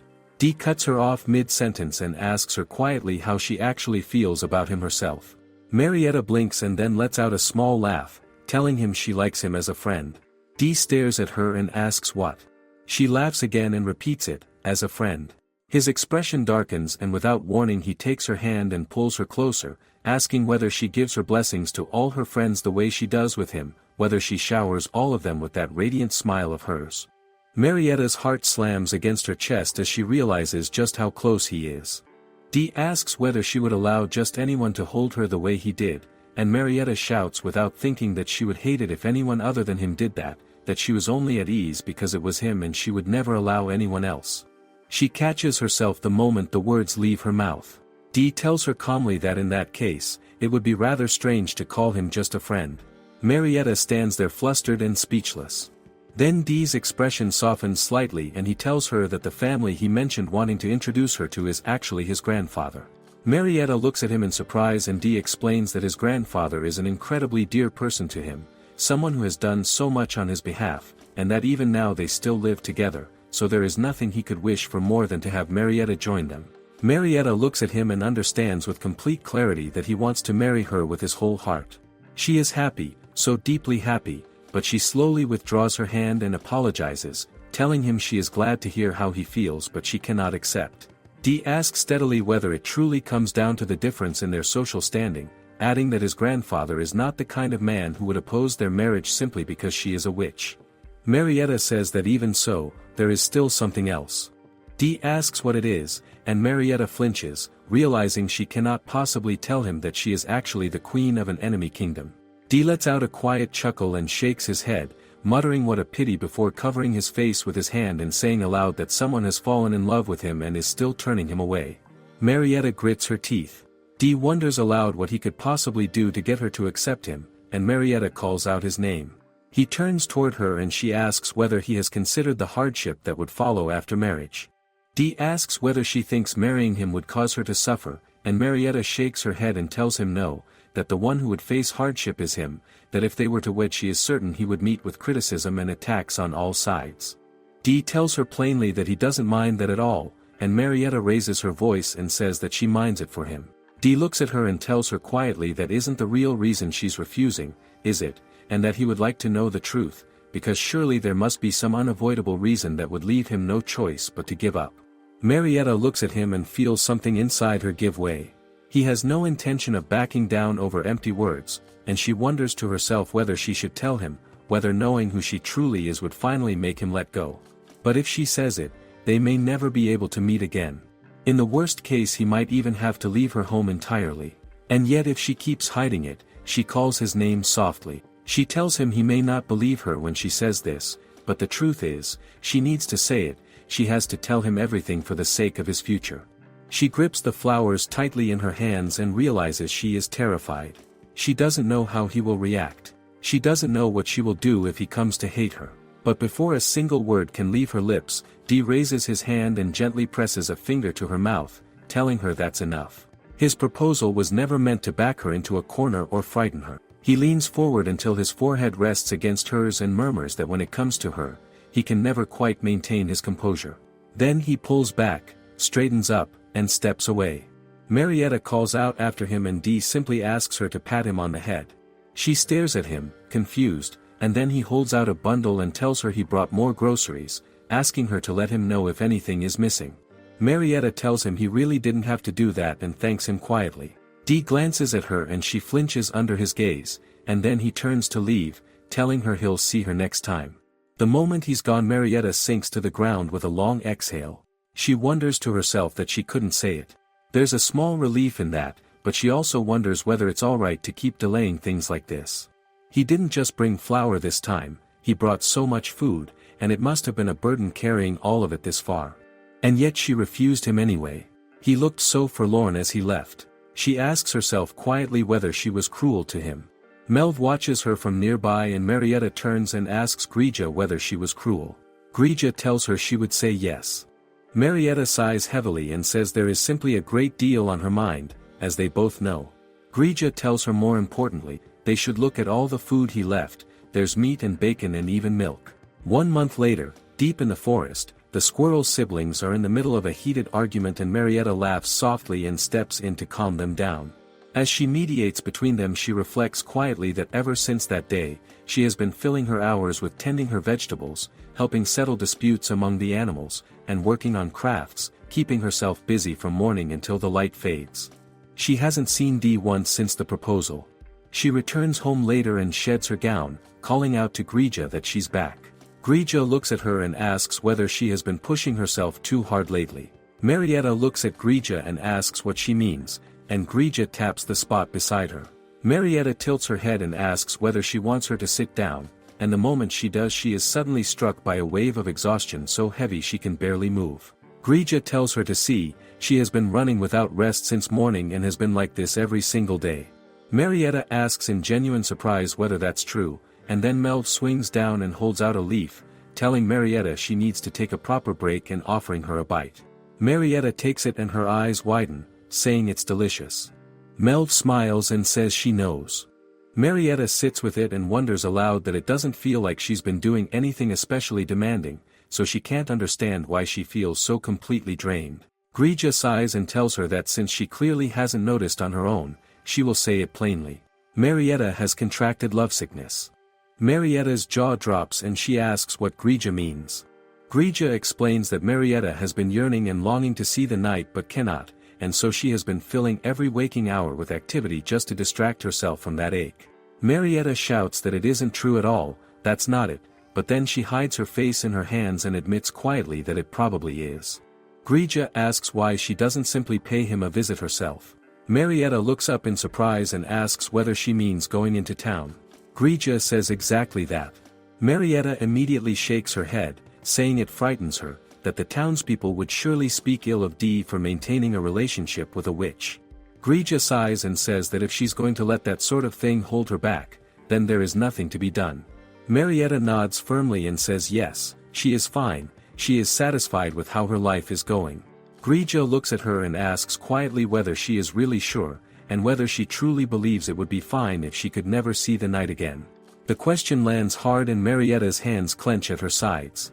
Grija then tells her with gentle firmness that she should stop looking so much like a witch, because if she put on regular clothes she would appear to be nothing more than an ordinary townswoman, and she could use her craft to make herself a new outfit.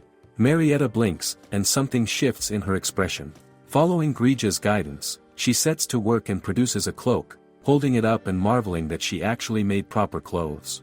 She turns to Grija and asks with uncertainty whether this is really alright.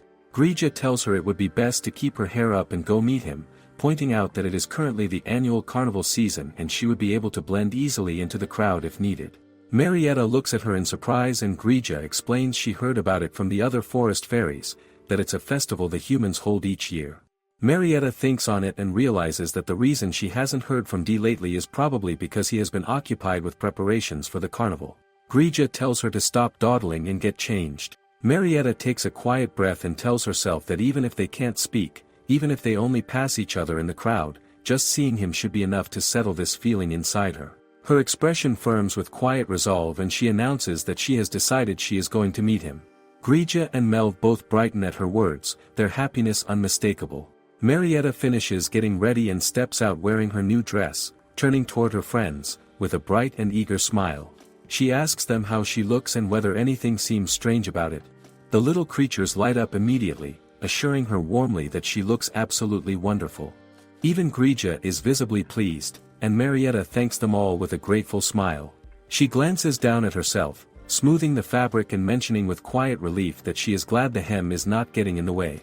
She admits she had wondered whether it might not measure up to the kinds of dresses she once wore, but that she has always been fond of this particular style. Then her expression softens as she wonders to herself whether Dee will like it too. Shortly after, Melv also changes into her outfit, and Dee looks her over with an approving nod, telling her she looks really cute and asking whether the size fits comfortably. Melv assures her that there is no issue at all. Grija then cuts in with a practical remark, noting that it is probably better if Melv does not draw too much attention to herself while they are out. Then Grija suddenly turns her attention fully toward Marietta, her tone shifting into something noticeably more serious.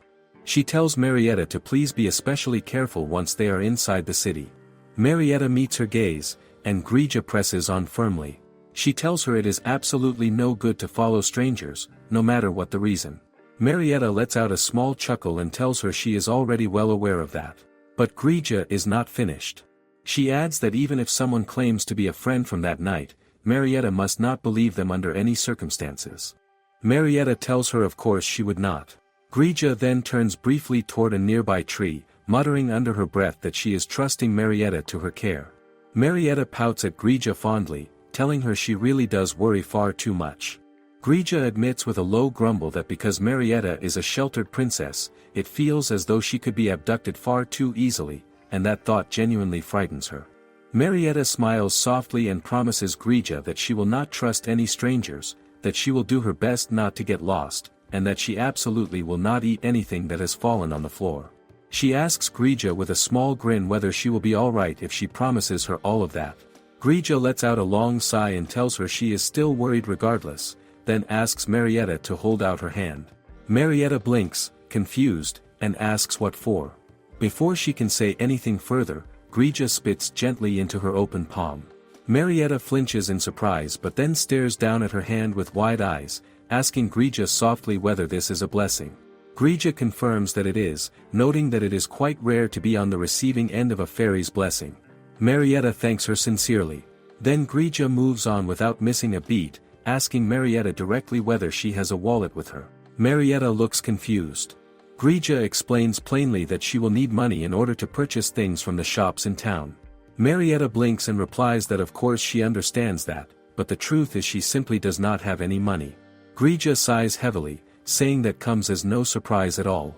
She thinks aloud for a moment, reflecting that the witch who lived here before ate nothing but fruits, nuts, and homemade hardtack and had been living almost entirely off what she made herself and what the animals around her had brought in. She mutters that even witches from old children's tales seem to live more like ordinary people than that. Marietta considers this quietly and then admits that it may well be true, that this whole time she really has been completely taken care of by everyone around her. Her eyes light up as she wonders aloud whether she might be able to earn a little money by selling things like soap or lotion. She grows visibly excited at the thought. Grija immediately shuts it down, telling her to stop right there. She insists firmly that Marietta has no experience doing business and is likely to get herself swindled and into serious trouble the moment she tries. She instructs her plainly that if she ever needs to buy something with money, she should ask that knight to purchase it on her behalf. Marietta listens, then frowns, and says that she cannot simply ask him for help after having already rejected him the way she did, and besides, he might never even come by again after all of that. Grija sighs and asks her gently why she is looking so sad about it. She tells her that the moment she finds him, she must make a point of telling him to come visit, and that writing him a letter would also be perfectly fine. Marietta nods and says she understands, promising she will try telling him exactly that. Then without further warning, Grija tosses a small pouch through the air toward her. Marietta catches it and looks down at it in surprise, asking what it is. Grija tells her plainly that it is her allowance. Marietta's eyes go wide. She nearly shouts, asking Grija with complete disbelief whether she actually has money. Grija explains calmly that over time she noticed travelers passing through the forest would drop coins here and there, and she had figured collecting them might come in useful one day. She tells her there should be enough in there to enjoy the carnival. Marietta laughs softly, saying it really does feel like Grija worked incredibly hard to gather all of this. Grija tells her firmly that no one said she was giving it away freely. This is a loan, nothing more. Once Marietta has earned some money of her own, she is expected to pay it back. Marietta's whole expression brightens. She tells Grija she absolutely understands and that she will be taking it as a short loan then, thanking her with genuine warmth. Grija chuckles quietly and tells her not to hesitate to spend it. She then turns toward Melv and tells her they had better get going. When they finally reach the town, Marietta stops in her tracks and stares around her with wide, astonished eyes. She wonders aloud whether this is really a carnival. The streets are absolutely packed with people, stalls line every corner, and vendors call out from every direction. She moves through the crowd slowly, taking everything in, and realizes that nearly everyone around her is wearing a costume. There are monsters, rabbits, and even witches wandering through the streets in full costume. Melv remarks with delight that the masks are especially cute, and she shakes Marietta's hand excitedly in agreement. Then without warning, Melv catches the attention of a group of nearby children entirely on her own. Marietta freezes, watching in quiet panic. Melv, completely without hesitation, introduces herself to them openly. The children erupt with excitement, recognizing her immediately as the great spirit of the forest. Marietta looks like she might pass out on the spot, but before the situation can spiral further, Grija calls out to Melv firmly, telling her that her mother is looking for her and that she had better go. She tells her bye-bye with a flat tone. Melv says a cheerful goodbye in return and disappears into the crowd. Marietta watches her go and exhales slowly, realizing that somehow the situation did not blow up into a full commotion after all. She cries quietly with relief. Then she straightens up and begins to feel a creeping unease, wondering whether she is imagining things or whether people really are beginning to stare at her. She wonders nervously whether she looks out of place or whether someone has recognized her. Her eyes land on a nearby shop full of masks and the answer comes to her immediately. She approaches the vendor and purchases one without hesitation, slipping it over her face and hoping quietly that this will be enough. Melv looks at her and tells her with a grin that she looks just like Grija. Marietta laughs and asks Melv how she looks. Melv tells her she looks absolutely perfect, then adds that she is not entirely sure whether she will spot anyone she knows, but that they have come all this way and they should walk around and enjoy the festival properly. They move through the streets together after that, weaving between different stalls and taking in the sights and sounds all around them. Marietta is visibly glowing with excitement, saying aloud that there is just so much happening everywhere she looks and that even simply watching it all is genuinely fun. Melv agrees with a warm smile, telling her that is exactly right. Then Marietta's attention is drawn toward a growing crowd in the center of the street, and she notices that everyone has begun dancing. She remarks that this looks like a dance meant for lovers and suggests to Melv that they move a little closer to watch.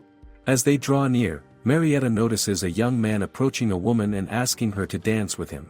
The woman declines graciously, explaining that this is a dance meant for couples and that she will have to pass. Marietta watches the man get turned down and winces slightly, thinking to herself that even though she just happened to witness it, it still feels painfully awkward to see. Then her heart lurches as she realizes the young man's gaze has landed directly on her. He points at her and calls out, and Marietta goes rigid with shock. The boy looks her over and asks her with a grin, still pushing through the crowd toward her, whether she is the girl who had no mask just a moment ago. Marietta answers with a trembling voice that yes, it is her. The boy lets out a chuckle and tells her she is quite the fine-looking one and that she certainly caught everyone's attention, then asks with a smirk whether she did that on purpose. Marietta stares at him in stunned confusion. He then asks outright whether she skipped the mask on purpose to try to catch a man's attention. Marietta opens her mouth, completely at a loss.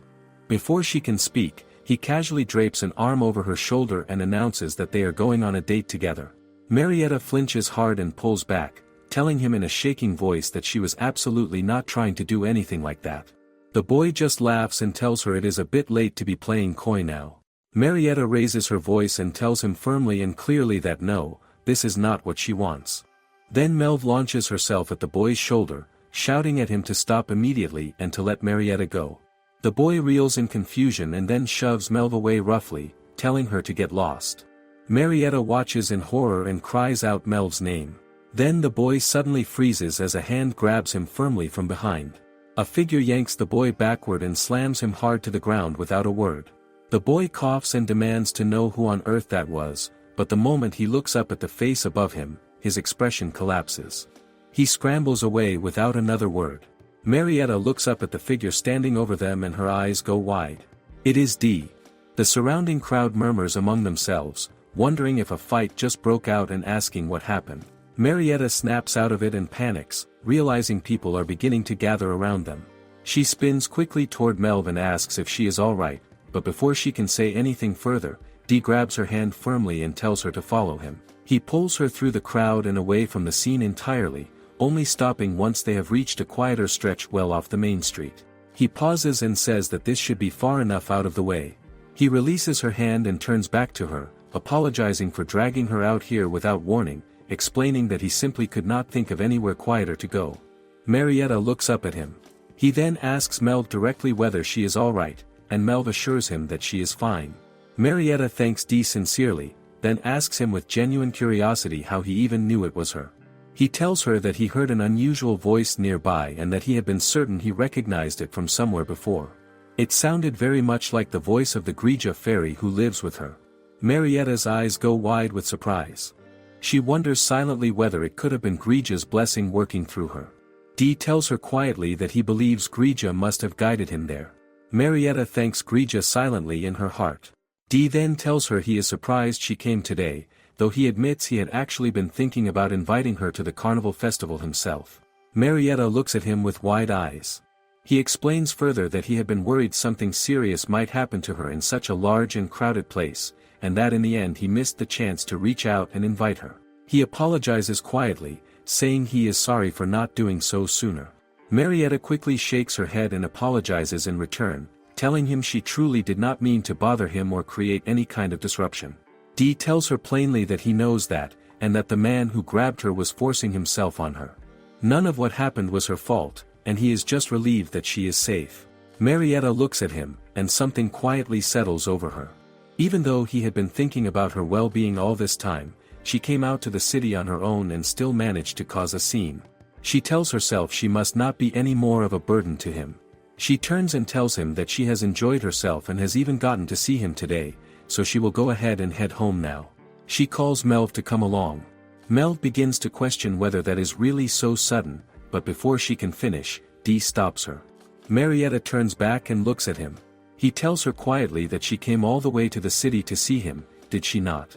He thanks her and tells her that it genuinely makes him happy to know that. She meets his eyes.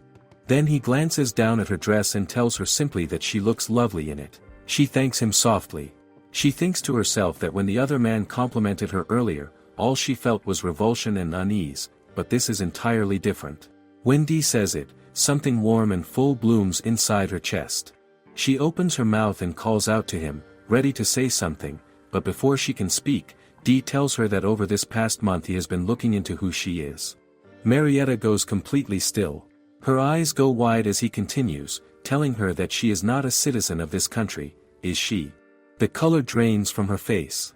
She tries to speak, tries to process what he is asking, and then it hits her all at once. He knows. Or at the very least, he is beginning to piece it together. Her mind scrambles. She thinks of who she truly is, grasping at fragments of memory that others have spoken aloud around her, and the word rises up in her thoughts. Princess. She is a princess.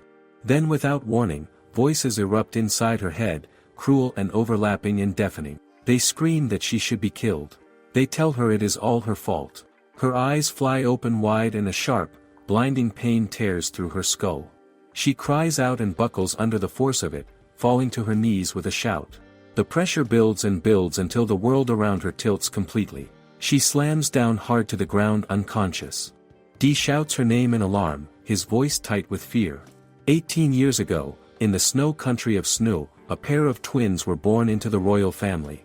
In Snow, twins are considered a curse, an abnormality that has torn the kingdom apart time and time again.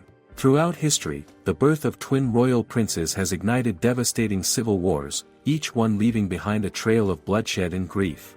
To prevent further catastrophe, the kingdom established a grim rule. Should a twin prince ever be born into the royal family again, one must be put to death. This time, however, the twins are princesses, and the matter is brought before the royal council at once. Debate erupts immediately, voices rising and clashing from every corner of the room. One man raises his hand, arguing firmly against killing either child, not out of mercy, but out of cold political calculation. Another councilman shouts back without hesitation, insisting they absolutely cannot accept twins under any circumstances. But the first man refuses to back down, pressing on and reminding the room of something far more urgent. He asks whether they have forgotten that it will soon be Snow's turn to offer a bride to the royal family of Jilvara. He lets the question hang in the air for a moment before continuing. He speaks of what happened 100 years ago, when Snow failed to produce a princess and was rejected by Jilvara entirely. Trade was cut off. The people suffered enormously. That humiliation, he insists, must never be allowed to happen again. So his proposal is simple. They keep both girls but announce to the public that only one was born. The second child becomes a spare, tucked away in secret and kept ready should anything happen to the first. The council deliberates and ultimately agrees. The princess born first is named Marietta. As the future royal bride, she is lavished with love and affection, raised with tenderness and care, and given every comfort the kingdom has to offer. The princess born second is named Claudette. And from the very beginning, she is treated as though she never existed at all. Claudette grows up completely alone, confined to a single dim room in what might as well be a forgotten corner of the palace. The maids assigned to her are cruel and careless. They strike her without reason, withhold her education without guilt, and frequently forget to bring her meals without apology. She has no companions, no warmth, and no explanation whatsoever for why her life looks so entirely different from her twin sisters. She simply wonders, quietly and endlessly, what could possibly be wrong with her. In the present day, a now teenage Claudette stands in her room, clutching a piece of bread the maids have brought her. The visits have been growing less and less frequent lately, but today they remembered, and she holds the bread carefully, thinking to herself that with this she can manage a little longer. Then a sharp voice cuts through the silence behind her. One of the maids storms into the room and screams at her, demanding to know what she thinks she is doing. Before Claudette can even turn around fully, the maid's hand connects hard with the side of her face. The maid shouts that no one gives her permission to eat whenever she pleases. She warns that if Claudette eats out of turn, it is the maid who receives the blame. She demands to know whether Claudette is doing this on purpose, whether she is intentionally being a thorn in her side. Claudette flinches and quietly apologizes. But the maid is nowhere near finished. She suddenly notices how unbearably hot the room feels and whirls around, striking Claudette again across the face. She screams at her, demanding to know whether she started a fire herself. Before Claudette can even open her mouth to answer, the maid snatches up a scalding iron bar from nearby and holds it threateningly close to her, sneering that a little burning will teach her how to behave properly. Then the door swings open. A second maid steps into the room and stops short, taking in the scene before her with wide eyes. She shouts, demanding loudly to know what is going on in here, and when she sees Claudette crumpled on the floor and trembling in pain, she reminds the first maid that this room is supposed to be completely off limits. The first maid simply scoffs and straightens up, her expression shifting into something almost gleeful and unsettling. She announces that it hardly matters anymore. Princess Marietta is being sent off to Jovara today, she explains with a smirk. The arrangement has been finalized. Which means the spare is no longer needed by anyone. She glances down at Claudette with open contempt, muttering bitterly about how much of their precious time this girl has wasted over the years. So she asks with a cold smile, what possible harm could a little revenge do now? She adds that this cursed child will be disposed of soon enough regardless. The two maids begin to laugh together, and one of them muses aloud that if they deal with her ahead of the scheduled time, they might even earn themselves a generous reward for it. Claudette lies on the cold floor, still and silent, listening to every single word being exchanged above her. Her eyes fill slowly with tears. They are going to kill her. The realization crashes over her like a wave of ice. Fear floods through her body, cold and suffocating and absolute. She does not want to die. She is terrified down to her very bones. But beneath that crushing fear, something else begins to stir deep inside her. Her hands tremble against the floor. Her jaw locks tight. She grits her teeth, pulls in a shaking breath, and the word tears out of her with everything she has left. She tells them to stop. And then everything goes blindingly white. A massive explosion rips through the south tower with a thunderous roar. Outside the palace, guards and servants freeze instantly in their tracks, spinning toward the source of the deafening sound with wide eyes and open mouths. There is fire. People begin shouting in every direction that there are people still inside and that the fire must be put out immediately. Panic spreads across the palace grounds like water. Inside the room, Claudette runs. She does not stop until she has wedged herself tightly into a corner somewhere far from the flames, pressing her back hard against the cold stone wall behind her. She is shaking all over. Her body aches deeply from the blows she received, and the cold air bites sharply into her skin.